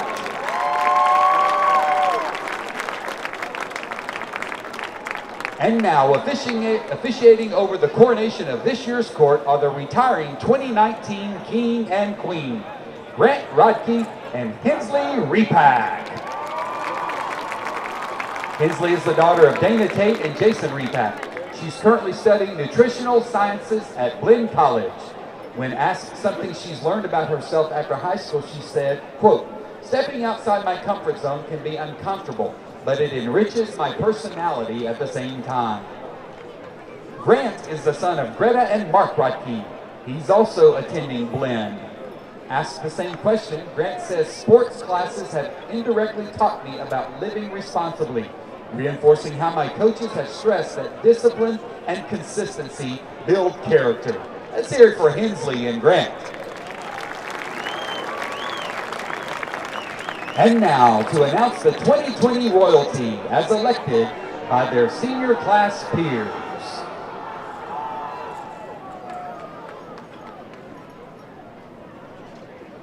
The new Duke is James Stewart.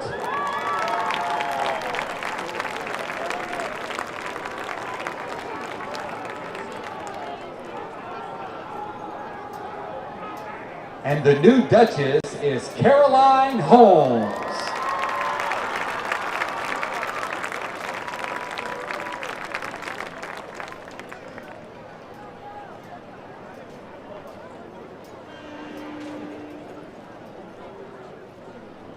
The new Prince is Chase Holmes.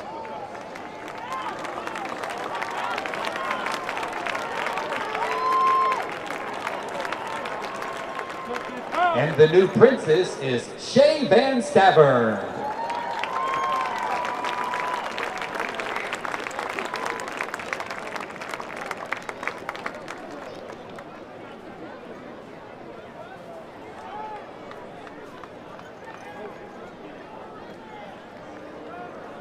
And now for the crowning of the 2020 Boerne High School Homecoming King and Queen. The new BHS Homecoming King is Jonathan Murphy.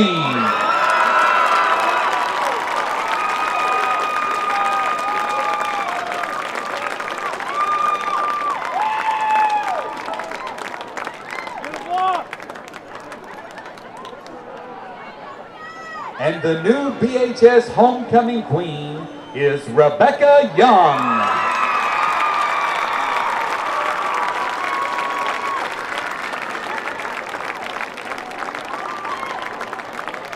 Congratulations to all members of this year's Homecoming Corps. How about a round of applause, fans? And once again, we want to congratulations to Jonathan Murphy, a starting left tackle for the Boerne Greyhounds, named as the 2020 Homecoming King at BHS, and Rebecca Young named Homecoming Queen. Your score at the half again, Boerne 21, Sweetwater 20. The start in the third quarter coming up after this on the Greyhounds Sports Network.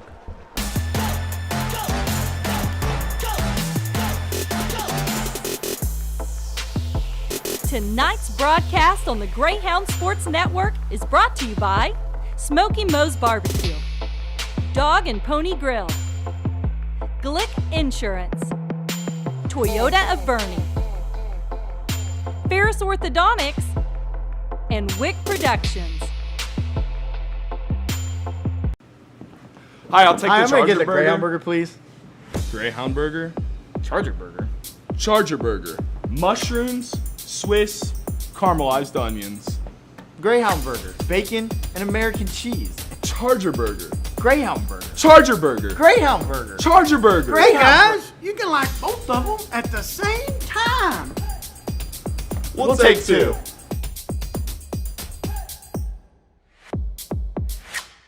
Hi, I'm Tommy Price, BISD Superintendent, and you're watching the Greyhound Sports Network. And we're back at Boerne ISD Stadium. Homecoming festivities have wrapped up. We're ready for the start of the second half. Boerne again challenged quite a bit in the first half tonight. Sweetwater led 20-14 to the end of one. The Mustangs scored on each of the first two offensive plays of the game. Boerne, though, got a late second quarter touchdown, a pass from Sean Galloway to Jackson Harper with 36 seconds to go to give the Greyhounds this 1-point lead as we start quarter number 3 here at Boerne ISD Stadium. It's been a good test for them, and that's something that they wanted to see.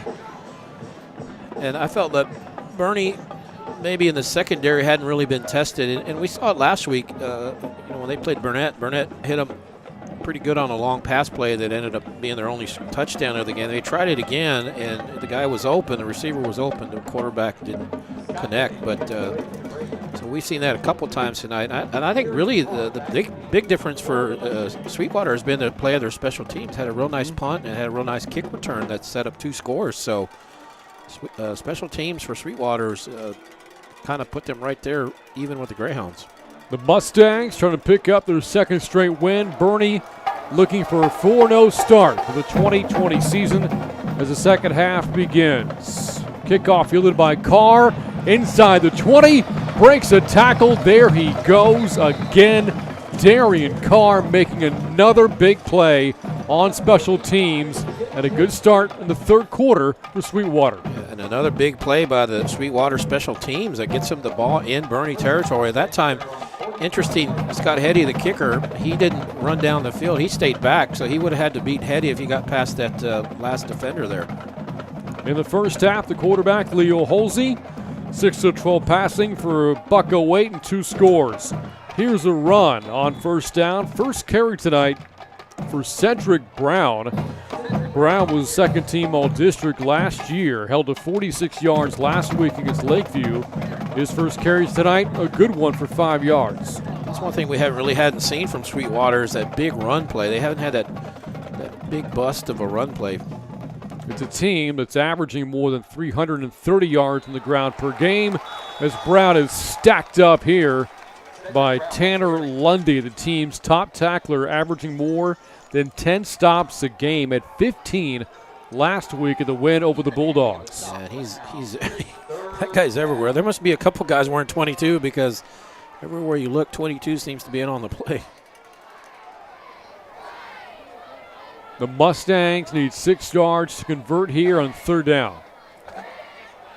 They have to reach the Boerne 41 to move the chains. An offense which hasn't done much since the first quarter. A dump off got deflected by Warden, pass incomplete on a dangerous throw from Holsey. Yeah, and Warden almost intercepted that ball. He got a hand up, like you said, and almost comes up with that pick. Definitely came up with a deflection, and we'll see what you do if you're Sweetwater. When they've been in this situation before, they've tended to punt and try to back Boerne up and play field position. The Greyhounds, when they've been in this position, have gone for it usually, but it looks like Sweetwater's going to try to punt the ball and pin Boerne back a little bit. After the big return from Carr, the drive stalls on a 3-and-out.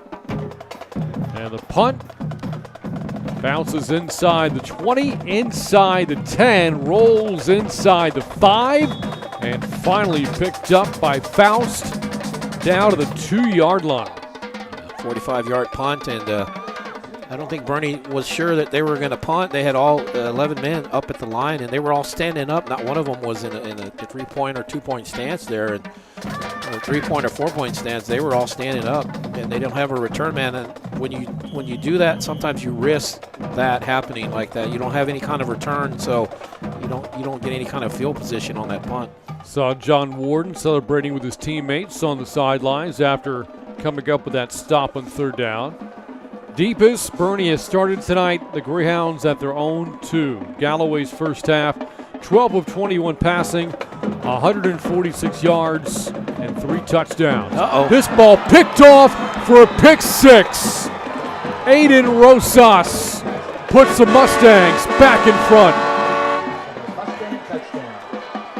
Just looked like Galloway didn't see it. Rosas there, who's standing there, threw it basically right at him. And made a let's see, on the little slant there, Rosas just jumps the route and takes it in. Easy score for the Mustangs. A player that Coach McGee, he is called the emotional leader of the team. Aiden Rosas had a big kick return earlier this is one of the shortest pick sixes you'll ever see. 2 yards. 2-yard play, basically. Offense out there going for 2. It's a run for Brown and didn't get there.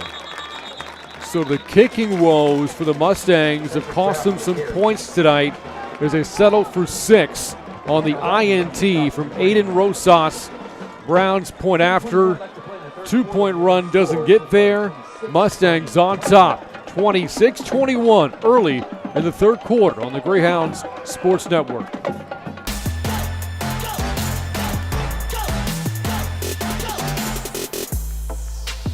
Hi, I'm Gina Devane, the Boerne ISD Athletic Secretary, and you're watching the Greyhound Sports Network.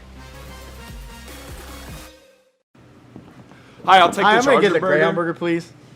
Greyhound burger. Charger burger. Charger burger. Mushrooms, Swiss, caramelized onions. Greyhound burger. Bacon and American cheese. Charger burger. Greyhound burger. Charger burger. Greyhound burger. Charger burger. Hey guys, you can like both of them at the same time. We'll take 2.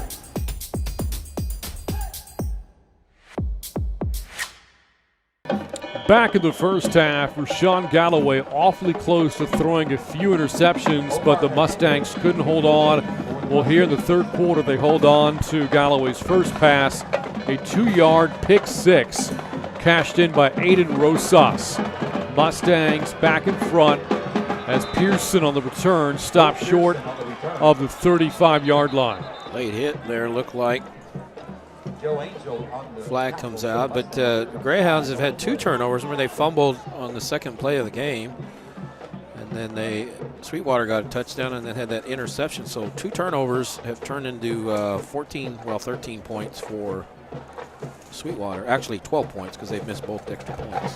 Unsportsmanlike conduct against the Mustangs in what has been a penalty-filled game for Sweetwater. And by the way, the tides of momentum continue to turn here. Yeah. Check this out. 7 lead changes already, and we have essentially an entire half to go. Yeah. And it's getting chippy. Those guys, there's been some extracurricular stuff going on. That was the first one they called, but there's been some guys holding on to each other's jersey when the play was over, talking to each other. That time they called that one, but so it's getting a little heated out there. So 2 turnovers tonight for the Greyhounds. Galloway the pick, his 3rd of the season. On first down, flips it to the outside 35-yard line to the 38. Goes Seth Davenport. Haven't called his name tonight. First down pickup, yields 5 yards for 2nd and 5. They like that little pitch pass. It basically is what it is. It's a pass because it's forward, but it's a pretty safe pass just because it only goes pitched about a yard, so it's pretty safe. And then if it gets dropped, it's not a fumble. It's incomplete. So that's a pretty safe play there. 7th different receiver that Galloway has hit tonight. Here's the blitz. Quick throw in the flat, caught by Ramirez, who, if you recall, had that huge 3rd and 20 conversion on that touchdown drive late in the second quarter for Boerne. Well, he's got a nose for that first down. That time, again, he's right on it, right where he needed to be. They had to get to the 48, and he gets there. So that's 2 first downs that Ramirez has given him on his 2 catches. 13th completion tonight, make it number 14 for Galloway. Approaching 9 to go in the third. Mustangs on top, 26-21. Galloway going deep down the sidelines, had a man Pakacek, but overthrew him by a step. Got right behind Darian Clark. It's 2nd down. Yeah, he got good two steps behind the defender, just not able to connect. Galloway just a tad too strong on that throw. With the speed we've seen Pakacek exhibit throughout the game, it's kind of hard to overthrow him, isn't it? Yeah, it sure is. I tell you, for being a sophomore, he's had quite an impact on this team. Of course, had the first touchdown tonight for Boerne from 64 yards out. Swing pass to Hetty. Breaks 1 tackle, not the second. Clark the stop. And that'll bring up 3rd down and 10. Good job by Sweetwater extending that play. Hetty trying to turn it upfield, not able to find anything upfield, so he keeps running laterally, looking for something, and actually lost a yard that time. Greyhounds were good on third downs in the first half. They have to reach the Mustangs 47 to extend the drive. Mustangs showing a blitz. Whistles blow before the snap, and Coach Hendricks calls for timeout. Yeah, play clock got down to 5, so they didn't want to risk backing up here. You're already 3rd and long, so you don't want to back up anymore. So make the safe call a timeout. This is the first time Boerne has trailed in the second half, but third quarters have been a strong point for the Greyhounds all season long. How do they turn things in their favor right now in the third quarter, Kerry? Well, you mentioned the third quarter. This is where they've kind of pulled away from teams that have been close. Splendora was 14-7. Third quarter, they kind of pulled away. Last week, they hit 2 big plays, pass plays, 64 and a 50-yarder at Burnett, and that kind of turned the game. That turned the tide of that game. And then even Beeville Jones, they had a good, strong third quarter, and ended up. That's when they took the starters out after that scoring drive on that opening drive of that third. So I think you just do what you always do. Like right there, Pikacek was open, so they're getting open, and they're able to do some stuff in the running game so far. So I just think you got to do what you've been doing. Just be careful with the ball. You've had 2 turnovers so far on a fumble and an interception, which has resulted in points for the Mustangs. So I think you just do what you keep doing and just try to protect that ball a little bit better.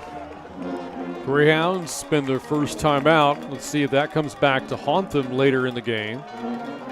2 left over the final 20 minutes and change here in the second half. Galloway try to convert 3rd and 11. Here's the blitz from Sweetwater.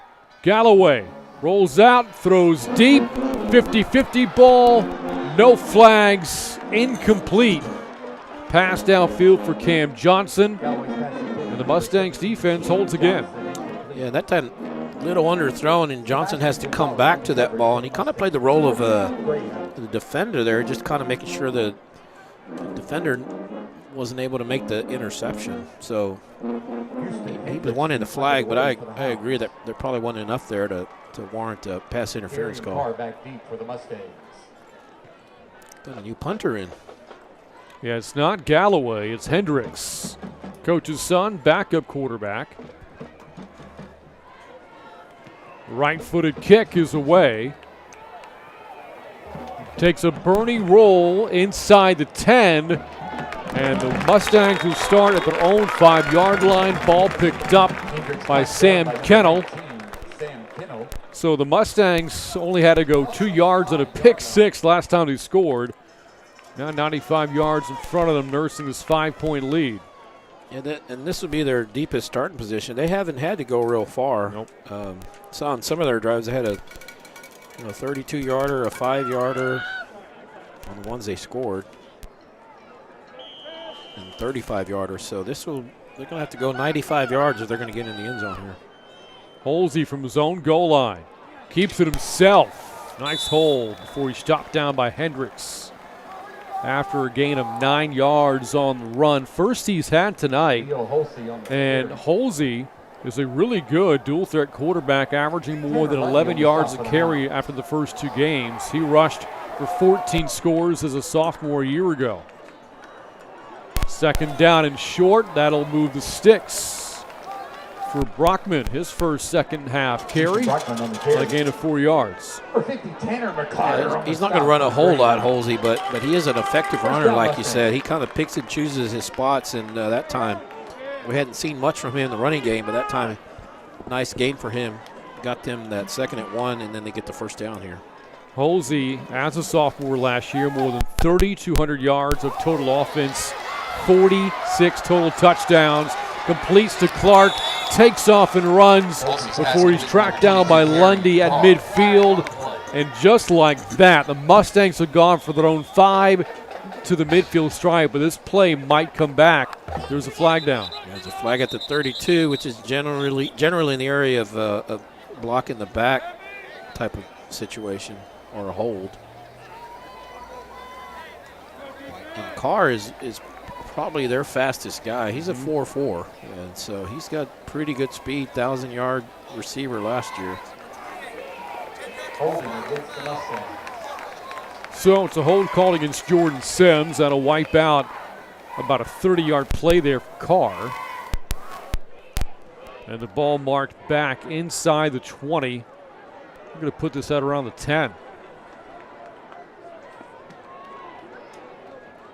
Yeah, and you had been near midfield if you're Sweetwater. Now you're backed up. If you don't get anything, your punter's standing in the end zone. So let's see if they can get a play to get him out from their own end zone.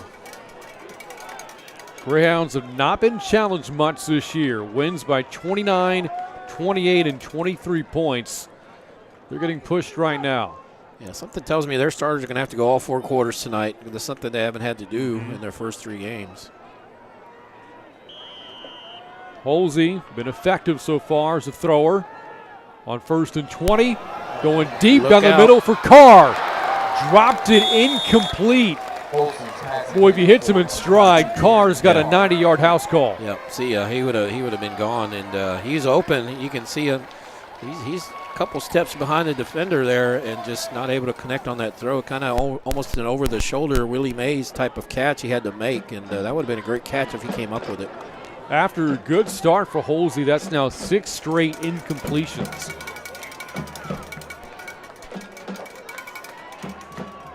Run for Brockman. And that's going to bring up 3rd down and long for the Mustangs. You wonder about the play call there on 2nd down and 20. Well, and really their running game isn't really that's what's hurt Boerne. It's been the passing game that's hurt the Greyhounds, and so I guess they're trying to sneak one underneath there. But Greyhounds, they've been hurt a little bit on their passing game, but defensively they've done well against the run. That's not where they've given up the big play tonight. Sweetwater has to reach its own 30-yard line to move the chains. Empty backfield for Holsey. Going deep over the middle, incomplete again. This time looking for Faust. But again, on that possession, a throw that Holsey wanted back when he had Clark for a short touchdown. Yeah, good job by the Greyhound defense. They get a break on that penalty, and so it's going to back them up. And it's always a dangerous thing for a team when your punter's standing in the other, in his own end zone. So that's always it can be a dangerous time on the snap back to him. It's Brockman punting, about 3 yards deep in the end zone. And fielded on the run by Pikacek. Oh, and he just got shoulder tackled hard by Rosas. But Pikacek bounces right back up. And Boerne's going to start at the Mustangs' 32-yard line. Best starting position the Greyhounds have had tonight. Officials are meeting right now at the 20-yard line. Did not see a flag. I don't see a flag. Good job by Pikacek here. If he lets it go, it's going to roll for a while, and he prevents that from backing him up and gets him up to the 32, barring any kind of penalty here. They're still talking about it at midfield, the officials are. Coach Hendricks takes the opportunity to visit with his team again in his 3rd season. Won 9 games in year 1, made the 2nd round of the playoffs. Of course, was at Frisco Heritage before becoming the Greyhounds head man in 2018. It's picked up where Coach Dormady left off. Face mask penalty called against Boerne.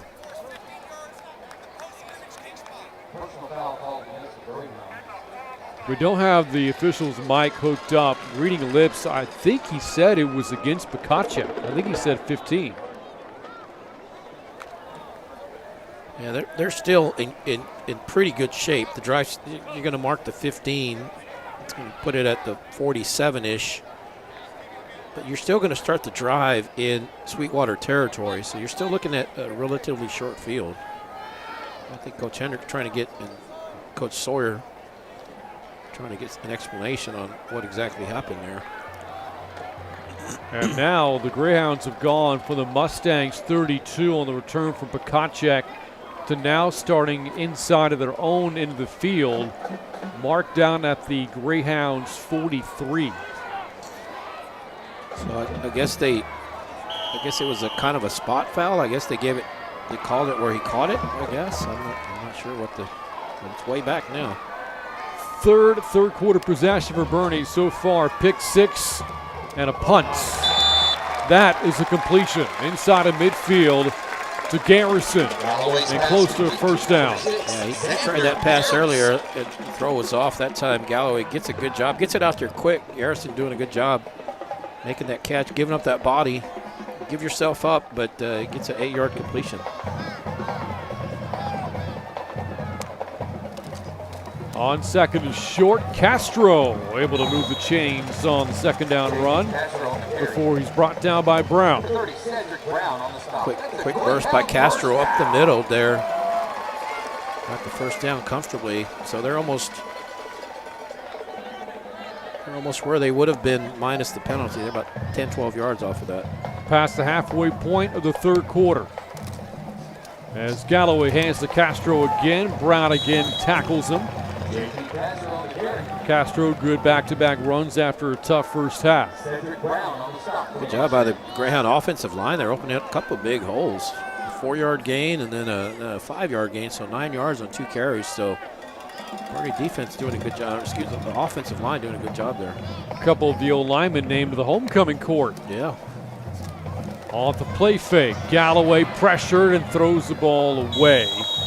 Looked like a screenplay that broke down there for Boerne. Will bring up 3rd and 5. Jonathan Murphy, the left tackle for the Greyhounds, named the homecoming king alongside Rebecca Young, his queen, and James Stewart, also a part of the homecoming court. Yep, and Chase House was the prince. So all three, the king, the prince, and the other one was the Duke, were all football players. 3rd and 5. It's a run. Hetty finds an angle. Did he get enough of the first down? He did not. Got cut down by Foster about a yard shy. 4th and a long yard now for Boerne.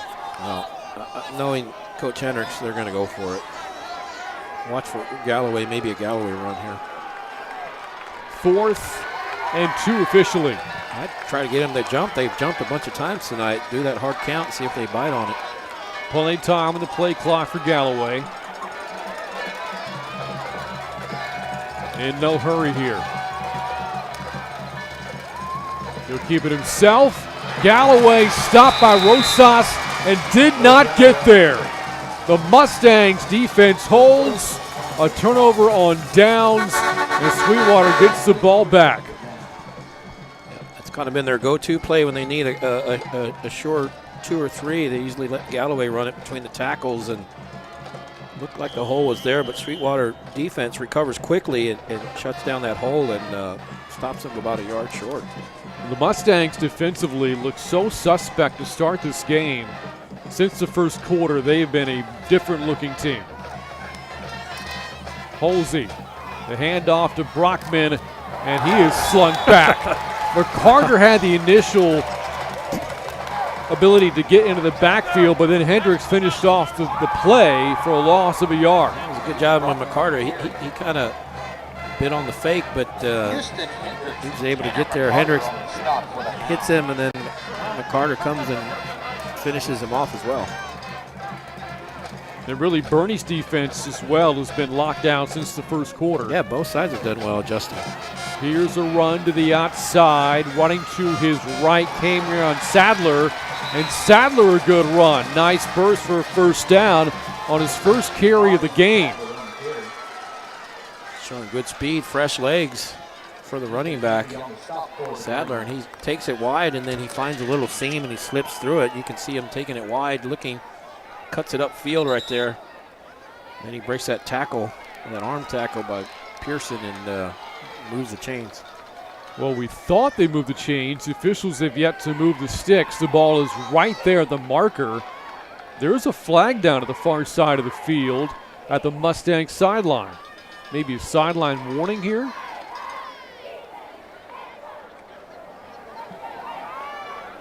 Face mask against Boerne. So even though the spot of the ball was close, it's going to be a first down regardless on a 15-yard penalty against the Greyhounds. So it's going to be about a 25-yard play if you count the penalty and the gain. He got 11 on it, and then on the run, and then 15 yards, a 26-yard play on that one. That one hurt the Greyhounds. Talked about how Boerne's defense has been locked down since the first quarter. Mustangs scored 20 first quarter points on 3 touchdowns. The only 6 points they've scored since then on the pick 6 to start the third from Rosas, as Brown is stacked up after a short game. And that run by Sadler, that was one of their better runs of the night. Again, they get a couple here. Greyhound defense has done well stopping that run, especially between the tackles. They haven't given up a whole lot. And correction, that was Brockman on the carry, his 11th tonight for only 32 yards. An offense averaging more than 300 yards on the ground per game has been shut down by Boerne's defense tonight. Holsey throws left and complete to Clark, breaks the tackle, nearly a second, spilled over the 25, and a first down. Holsey he does a good job in that pocket, getting rid of that ball. He doesn't hold it very long, and then of course Carr slips the tackle there, gets a couple extra yards, and gets it down to the 25. That's his third catch now for 52 yards, all-district receiver a year ago.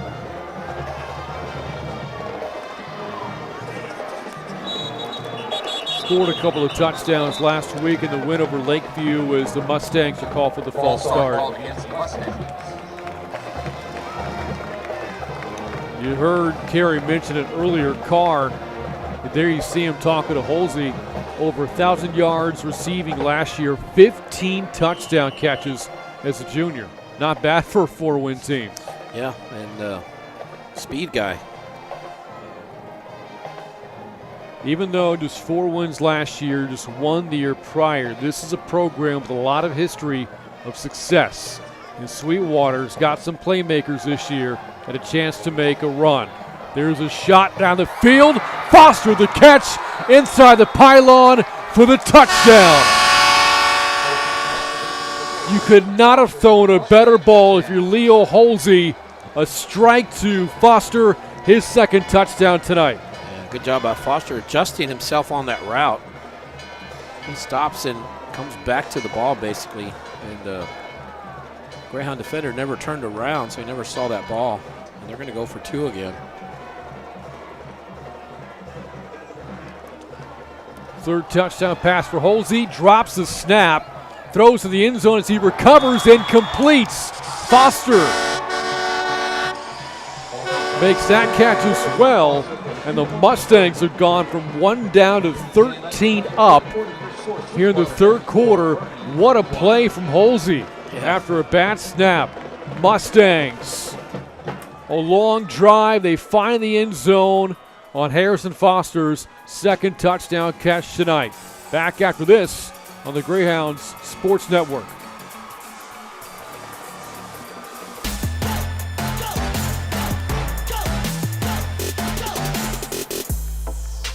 Hi, I'm Tommy Price, BISD Superintendent, and you're watching the Greyhound Sports Network. Tonight's broadcast on the Greyhound Sports Network is brought to you by Smoky Moe's Barbecue, Dog and Pony Grill, Glick Insurance, Toyota of Boerne, Ferris Orthodontics, and Wick Productions. That might have been the drive of the night. Sweetwater able to cap off a long drive with a 25-yard touchdown pass. Leo Holsey hitting Harrison Foster. He has exactly 2 catches tonight, both for touchdowns, and his catch-to-touchdown ratio continues to be impressive this year. He has 6 catches this season, 5 of them he has scored on, as Bayes, the return man, stopped short of the 35-yard line. Well, the Greyhounds have 2 minutes here in this quarter to keep up the scoring streak of scoring in every quarter. But that was a good drive like you said, by Sweetwater. They go 5 plays, 64 yards, took 2:14, and the big, I thought, was the penalty on the 11-yard run and then a 15-yard penalty. So that moves it 26 yards, basically a quarter of the field, and gets them in Greyhound territory, and then they hit that deep pass. 2-point conversion also good after a bad snap on a great play by the quarterback, Holsey. It's kind of a school ground play, schoolyard play. Snap dropped by Galloway. He recovers, cuts his losses, and takes a minimal gain there on first down. So this is the deepest deficit the Greyhounds have faced this year, down 34-21. So let's see how they respond. Like we said earlier, this is the first time they've really been tested, and they're in unfamiliar territory right here, being down 2 scores. On second down, here's Hetty trying to slip a tackle, instead runs into a couple of defenders. On the tackle there, Ethan Aguilar along with Logan Cornutt. And the Greyhounds down 2 scores with the third quarter clock winding down and close to a minute left, faced with 3rd and 7. Third and long here, and boy, if you're Sweetwater, you can get them off the field on 3 plays and get the ball back. You might have another possession going into that 4th quarter to start it. Needs 7 yards to convert. Galloway incomplete for Justin Moore. Well covered over the top by Armando Torres, and Boerne's offense goes 3 and out. And right now, Sweetwater's got basically most of the momentum. You can just feel them kind of taking control of this game, playing a lot more confidence right now. This next drive for Sweetwater going to be awfully important for Boerne's defense to get a stop. Yeah, and remember, they were out there. Now they're going to have to get back on that field, the defense, after only 3 plays. So it's a quick turnaround for them. Hendricks to punt again.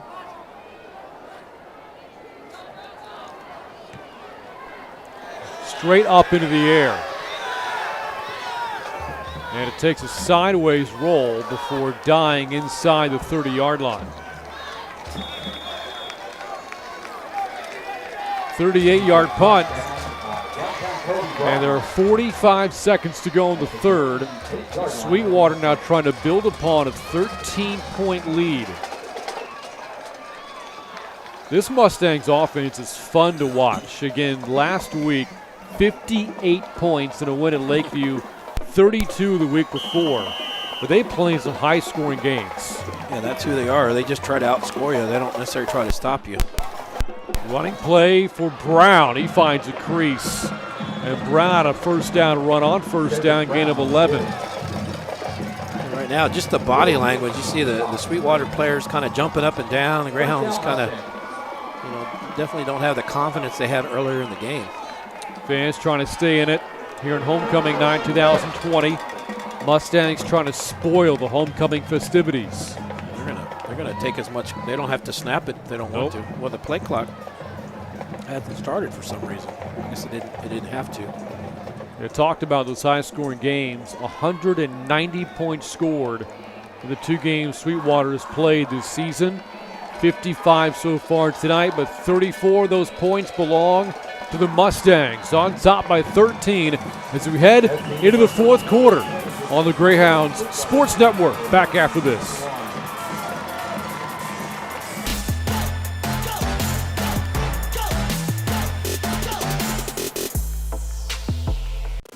Hi, I'm Shane Wilson, principal at Boerne High School, and you're watching the Greyhounds Sports Network. Go Greyhounds! Hi, I'll take the I'm Charger gonna get the burger. Greyhound burger, please. Greyhound burger. Charger burger. Charger burger. Mushrooms, Swiss, caramelized onions. Greyhound burger. Bacon and American cheese. Charger burger. Greyhound burger. Charger burger. Greyhound burger. Charger burger. Hey guys, you can like both of them at the same time. We'll take 2.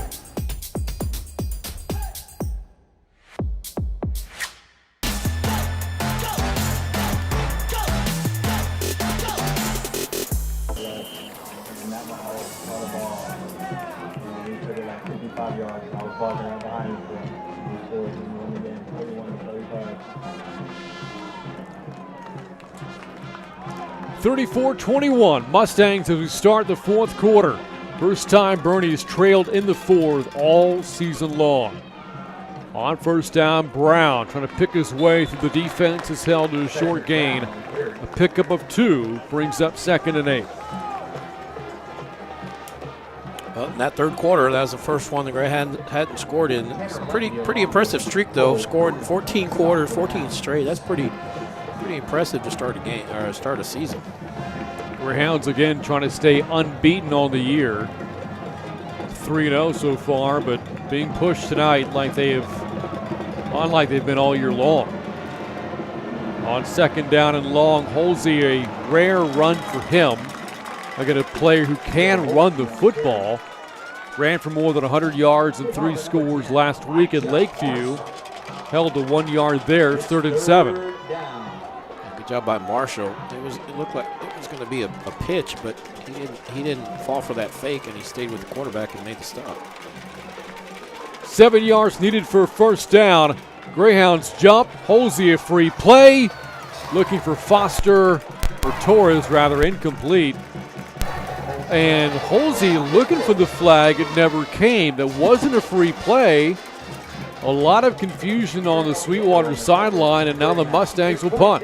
Well, and we've seen that before where a quarterback thinks that he's got them jumped off sides, and then the play on that is always throw it downfield like that. And we saw that Boerne did that one time in their opener against Beeville Jones, and they didn't give him the call either. There's a guy out there for the Sweetwater by himself. Now he's getting covered. Boerne coaches catch that. Brockman's punt is blocked by Warden. Ball is still live, squirts around, and finally the play ends the 30-yard line. John Warden with the play of the night for Boerne special teams. They tried to pick it up a couple times. I don't have a problem with them picking up, because even if Sweetwater picks it up and runs it and doesn't get anything, it's still going to be Boerne's ball right there. See, ball's loose, a couple guys. This guy tries to pick it up, it gets kicked, some more. Then Sweetwater ends up with it, but it doesn't matter, because unless they get the first down, it's going to be Boerne's ball. So now the Greyhounds start at the Mustangs 30. The senior John Warden making a play. Can the Greyhounds capitalize? This is a golden opportunity for the Greyhounds. On first down, it's Castro. Got hit right away after a short gain. Stop on the play made by Ethan Aguilar at 2nd and 8. Again, a 3 that time by Castro. He's got some good runs in this second half here. He's had positive runs, positive gains for the team. Help move the marker down the field a little bit. 11 carries now for Castro. On 2nd and 8, Galloway throws his 30th pass of the night. Complete, short of the first down for Harper at around the 21. You saw the steam that comes out off that throw, and you throw to the corner like that, you got to make it quick. If you don't, you can get picked off, and we saw that on that pick 6 by Sweetwater earlier in that third quarter. That's Harper's 4th catch. Of course, 2 of those have gone for touchdowns. 3rd and 2. Castro to his right. First down. Inside the 10. And it's goal to go for Boerne, and Castro's best run this evening. He's had several good runs, by far his best, but he's had a couple good runs. Just to find some room out. See, he starts in the middle and he breaks it outside, and then it's a foot race, and they catch him, but not before he gets it inside the 3-yard line. It's a gain of 18.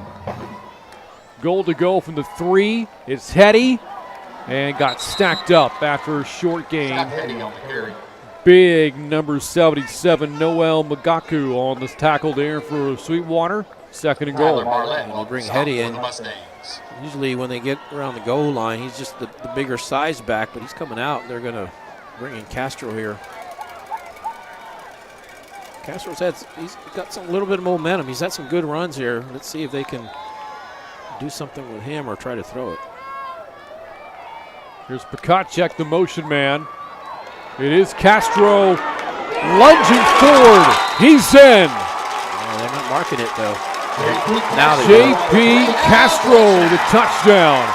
his first trip to the end zone since his season opener. It's a one-score game. Yeah, he's had some good, like we said, he's had some good runs here in this second half. That time he gets the 3-yard try up the middle. They didn't mark it right away. The officials, see, Boerne players are saying touchdown, but if none of the officials, then the one side judge comes in with his hands up. You can start the celebration, but good half of running by Castro. Important point after for Hetty, who has missed just 4 extra points dating back to last year. Again, the Mustangs jump. Kick after is good. Boerne will again decline and take the 7-point possession. So we got ourselves a ball game. Less than 9 minutes left in the fourth. Sweetwater clinging to his 6-point lead on the Greyhounds Sports Network.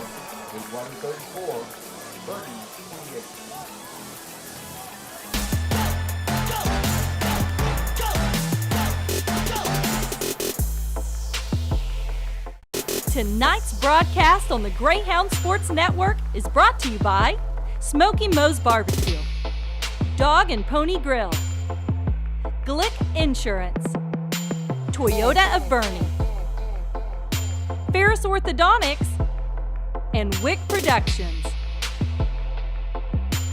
Hi, Greyhound family. It's Dr. Hembry with Ferris Orthodontics. We are so excited for homecoming tonight. We're so glad we made it here. We hope y'all have the best of night.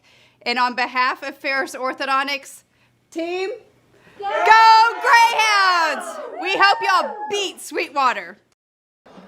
A block punt from John Warden leads to a short field, and the Greyhounds capitalize. J.P. Castro with a 2-yard touchdown run. First touchdown since week 1 for Castro, and of course had a big 18-yard run on the drive, setting up that score. Yeah, we talked about just at halftime about Sweetwater special teams. We saw the Greyhound special teams kind of get the team back into the game with that block punt and give the Greyhounds a short field. They only have to go 30 yards, cover it in 5 plays, minute 49, and we got us a 1-score game. Hetty's kick. Fielded by an up man. It's Rosas had a big return earlier, doesn't get much this time. That lasso down by J.J. Freeman.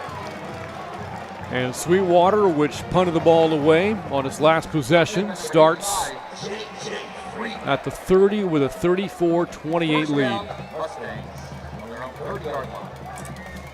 This is it's been a great game so far. It didn't live up to the shootout that it promised to be in that first quarter.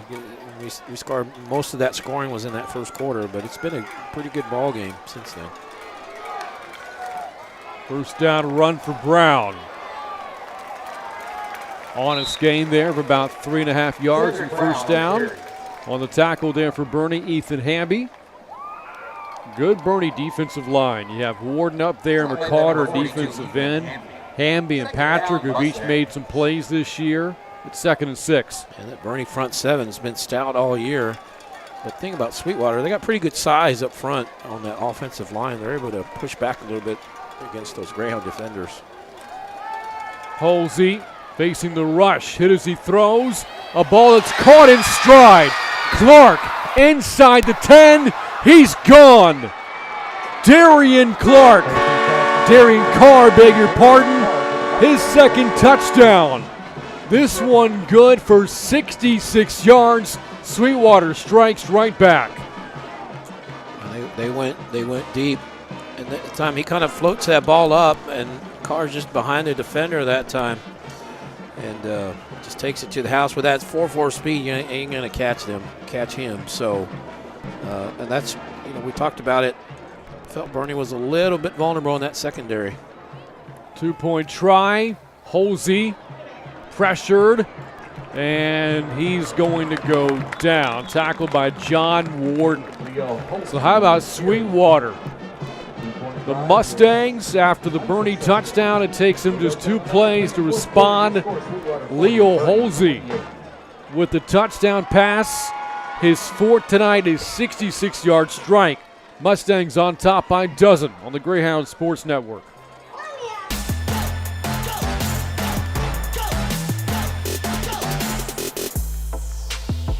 Hi, I'm Tommy Price, BISD Superintendent, and you're watching the Greyhound Sports Network.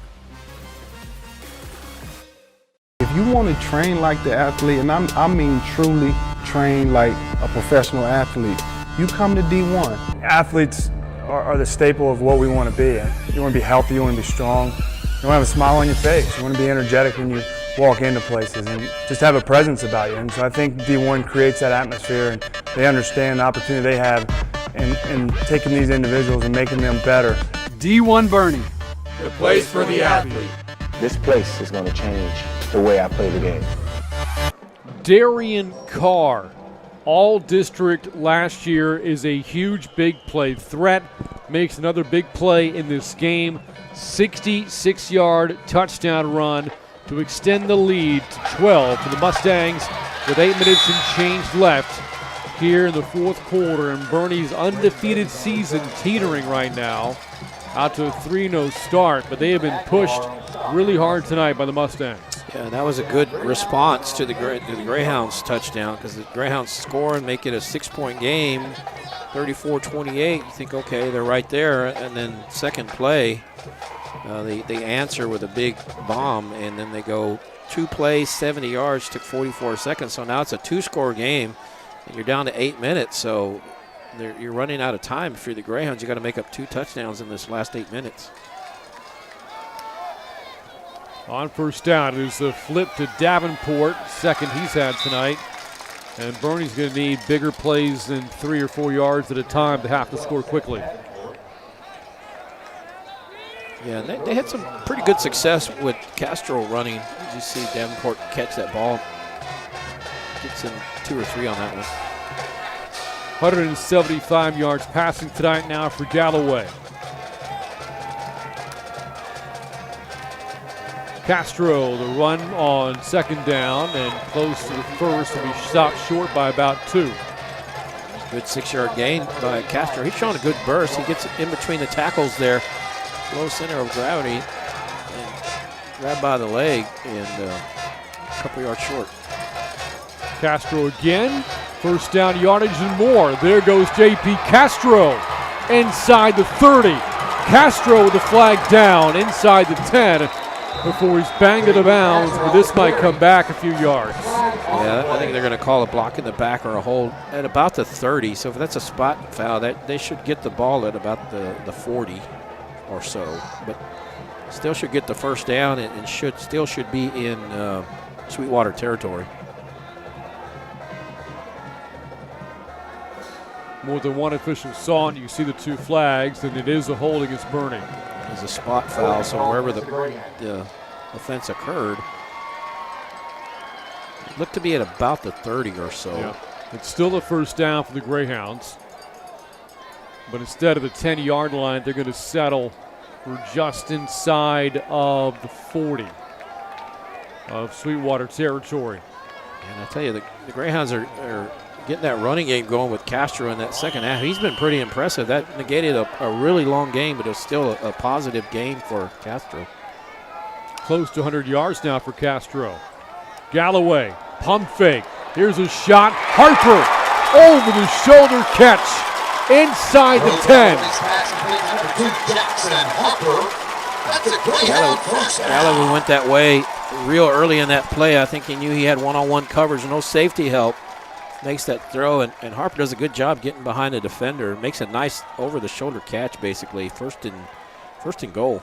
So Boerne needed to respond quickly, and just like that, they're down to the 10, trailing by a dozen with 7 minutes to go. Galloway to his left, low for Harper, miscommunication between quarterback and receiver there. Pass intended for Jackson. And this is where they miss Matt Mahalik. Mahalik's a big, around here, he's a big, around the goal line. He's a guy you look to a lot. He's a senior, so he's a leader on that team, and he's not able to play tonight. But Galloway's done a good job finding other guys. Other guys are stepping up, making some big catches for him. On second down, it's Castro, and that time hit for a loss. Good tackle made by Christian Gomez and Logan Cornut. 3rd and 12, and you mentioned Mahalik out with an injury tonight. And Pikacek has been quiet since that big play to start the game. Yeah, he's been open a couple times, just not able to connect. Nothing deep. On third down, pass over the middle, caught by the tight end, Hunter, who stumbles into the end zone with his first touchdown catch of 2020. What got them that touchdown was that play fake. They play faked it, watch him fake the handoff. The defense bites on it, and then he goes over the top to Colby Hunter, and that's the play we saw a lot last year from the Greyhounds. Hunter making that pass catch over the middle like that for a bunch of touchdowns last year. That's the first time they've tried that, and it works. So now it's down to a 1.1 possession game again. So the first quarter resembling that, yeah. The fourth quarter resembling that of the first. Bookend high-scoring quarters. Petty's point after good. Boerne not going away quietly. Rashawn Galloway to his tight end, Colby Hunter. It's a 5-point game with 6 and change left on the Greyhounds Sports Network. If you want to train like the athlete, and I mean truly train like a professional athlete, you come to D1. Athletes are the staple of what we want to be. You want to be healthy, you want to be strong, you want to have a smile on your face, you want to be energetic when you walk into places and just have a presence about you. And so I think D1 creates that atmosphere, and they understand the opportunity they have in taking these individuals and making them better. D1 Boerne, the place for the athlete. This place is going to change the way I play the game. Attention all Boerne ISD students. Let's all do our part to keep our school safe and open. Please, mask up. So we can suit up.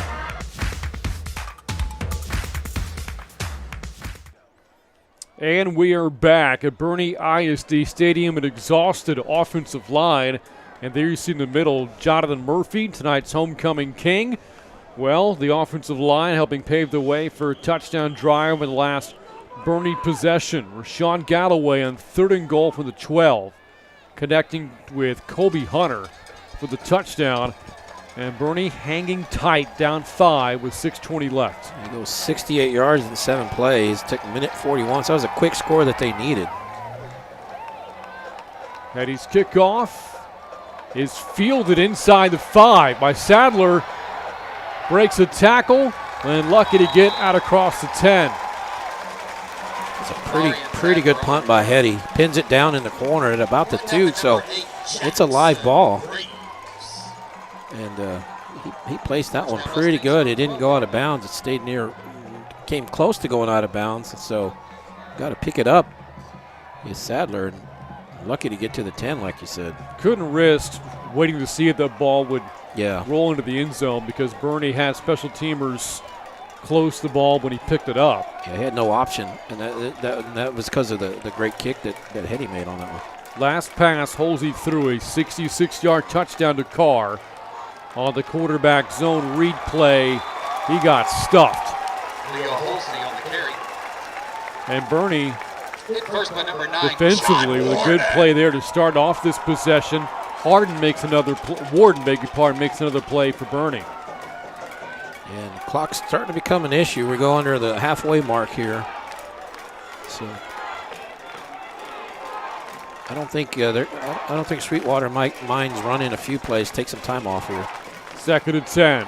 Brown bulldozes his way to the 15 before Lundy and his friends stop him. And that's going to bring up 3rd down and 8 after a short gain for the Mustangs. Definitely a passing down, and that's where Boerne's been hurt tonight a little bit in that passing game, deep especially. They've done pretty good giving it with the short stuff, but the deep balls hurt them a few times tonight. Carr, who had the big touchdown earlier in the quarter, is lined up at the top of the screen to the left of the quarterback, Holsey. 3rd and 7. Foster over the middle, bounces off of a tackle. Big play from Foster. Lundy tried the shoulder tackle. Foster able to fight through it and move the chains. And that was the big thing for Sweetwater. They're just trying to get that first down, and now they're going to have a chance to take some more time off that clock. They're going to be able to take off probably a good 2 minutes even if they don't get a first down. got about 4:30 here, so Greyhounds might have to start using some timeouts. See, right now Sweetwater's just kind of standing around letting the clock run down. They're not in a hurry. Doing the math, it'd take about 4 first downs for the Mustangs to perhaps ice the game. Still plenty of time left. Brown got drilled. Cole Brunat, who has replaced the great Jeff Medina, outside linebacker from a year ago, makes his signature play this game. Yeah, and right now Sweetwater's just trying to run up in between the tackles, and they haven't been able to get a whole lot. They only got 3 yards on 2 carries the last time. But every time they need the go-to play, they come to the pass play and get that. They got that first down the last time. Brown, who did not have a carry in the first half, has 7 here in the second, but for only 23 yards. On 2nd and 11, Holsey off the hands of Carr, incomplete. Defended by Aaron Oviedo, and a big 3rd down coming up for Sweetwater. That would have been a great catch by Carr if he comes up with that. Oviedo, they were just able to get a little bit on body contact, separate him from that ball. And 3rd and 11, this is a big play. You got 3:30 here, 3:34 with a clock stop. The Mustangs have to reach their own 37 to convert.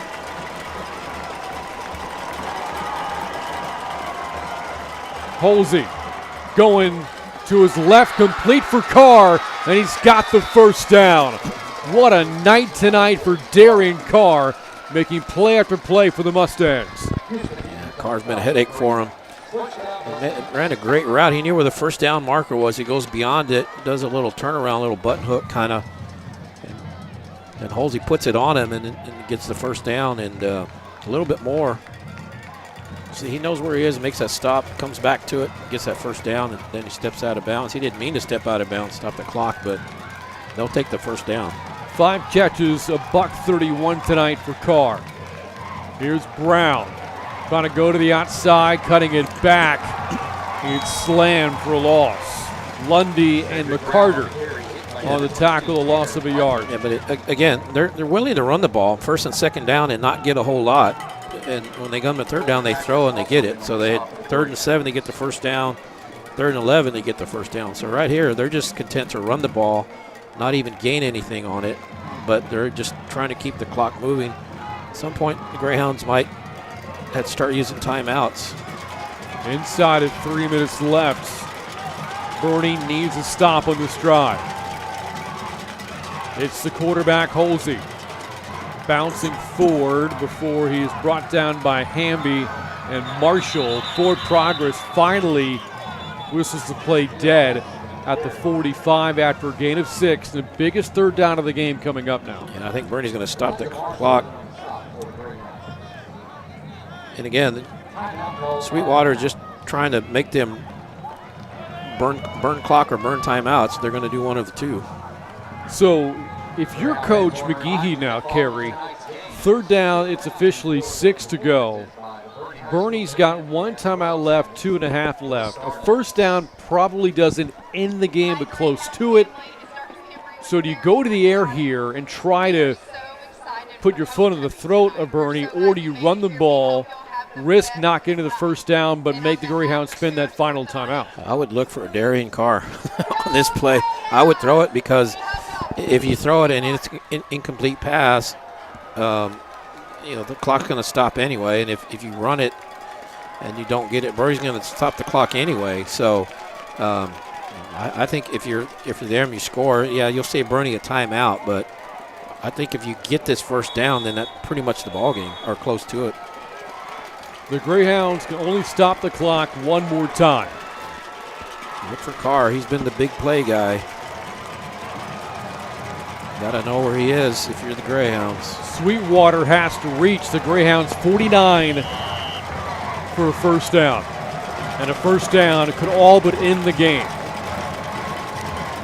Carr lined up top of your screen. Here's a dump off to Brown. Great play design. There he goes inside the 30 and dragged down to the 25-yard line. How about that play from Sweetwater? Yeah, that was a great design. Like you said, they had Carr just running a straight fly pattern, so he takes a couple guys with him, and then they come underneath, come to the running backs. You can see Carr way downfield, and he's already blocking. But just that little dump pass, Cedric Brown gets him that first down. Nobody was expecting that underneath, and he was wide open. Got it all the way to the 24. Gain of 30 yards there, and again, Boerne can only stop the clock one more time as we tick inside of 2 minutes left. Brown to carry and trying to protect the football with both arms, securing the ball. And the Greyhounds and Coach Hendricks spend their final timeout. Yeah, and remember they had to use one earlier. They could use that one back, but right now, when we come back, 2nd and 6 is what we're looking at. Sweetwater's just going to run it and then take their time as soon as they run the play. And they'll run it 2nd down and 3rd down, and then we'll see what they do on 4th down if they try a field goal or they're not comfortable in their kicker and go for it. But even if you don't get a first down or score, Greyhound's going to have to go a long way without any timeouts and not a lot of time on the clock. Boerne led by 1 at the end of the first half. Sweetwater took a 13-point lead into the 4th quarter. Boerne has battled back, but the Mustangs on the verge of icing the game. And you start going back now and thinking of the biggest plays. What was the one that you would want back if you're one of these, if you're Boerne in this situation? Is it the pick 6 thrown by Galloway? Is the big play given up to Darian Carr in this 4th quarter? Who knows, but Boerne now needs a stop and preferably a turnover. Yeah, and it's just going to be running behind those big hosses that Sweetwater's got on that front line. They're going to run, pretty sure, 2nd and 3rd down. It's Holsey, the quarterback, lunging ahead before Marshall brings him down. He is short of the first down by half a yard with now less than 100 seconds to play. Yeah, they're going to be able to get this clock down to about a minute before they have to snap it. Then if you get a first down, you're 3rd and 2 here. If you get a first down, it's pretty much over. But if the Greyhounds can stop them, they're going to have to do – I would think they would go for it on 4th down, but they're going to try to get it here. Would think the best case scenario now for Boerne is to get the ball back with maybe 10 seconds left. In a high formation. Holsey keeps it himself, and he's got the first down, it appears. Depends on the spot. If it's a first down, the game is essentially over. If not, a 4th down coming up, and they will measure. Yeah, the clock was still going. They stopped it at 50 to measure, but even if they didn't, they would have been able to take another 20 on it. It's 4th down. No measurement needed. So the clock should get going, and it has. So 47, 46 here, and the play clock, they're going to be able to take it down to about 15 seconds before they need to do anything with it. Maybe the Mustangs spend one of their 3 timeouts. No, a quick snap. And this depends on the spot. Surprised how quick they snapped it so quickly. Yeah, they could have taken another good 10 seconds off. Trying to catch the Greyhounds perhaps off guard there. A lot of finger pointing both ways. Will this require a measurement? Our head referee looking back at the sticks. Well, I don't know why the clock has stopped. It's called a first down. I guess that's why, because it was a first down. But I guess it was an official stoppage to consider the measurement. But now they can go into victory formation, take a knee. So Sweetwater, an impressive win on the road, halting Boerne's undefeated season. The Mustangs with explosive plays, and you can't help but think about the tone they set early. First 2 offensive plays go for touchdowns. Plays set up by big plays made on defense and special teams. This was an all-around effort and win tonight for Sweetwater. Well, how about this drive? It started at 6:14 mark of the 4th quarter. They were to take half the quarter off, half 6:14 off the clock, take half the quarter, go 14 plays, and never give the ball back after they take it over with 6:14. As for the Greyhounds, their first loss of 2020 and a short week coming up. Boerne will next play longtime rival Fredericksburg this coming Thursday night here at Boerne ISD Stadium. While the Mustangs improved to 2-1 on the season, Boerne falls to 3-1 despite another big night from quarterback Rashawn Galloway. And the Greyhounds outscore them in the fourth quarter, 14-6. But at that point, Sweetwater wasn't trying to score; they were just trying to run out the clock. And they did outscore the Greyhounds in the second half, though, 20-14, and that was the difference. And this was a good test for Boerne. So it cost you what? What does it cost you? It cost you, homecoming game. You wanted to win for the crowd, the homecoming kids that come back. But what did it cost you? It cost you a perfect season, but it didn't cost you a playoff spot. It didn't cost you a district championship. And if you're the Greyhounds, you learn from this and you get better. And you gave up the perfect season, but, that's not bad. This is a good learning experience for the Greyhounds.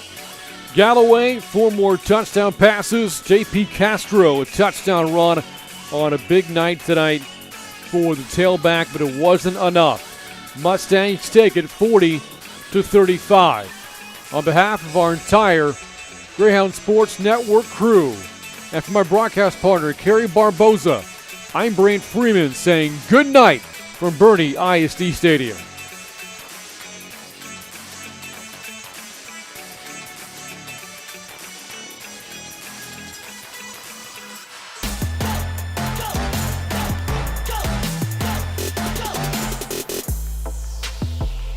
Tonight's broadcast on the Greyhound Sports Network is brought to you by Smoky Moe's Barbecue, Dog and Pony Grill, Glick Insurance, Toyota of Boerne, Ferris Orthodontics, and Wick Productions.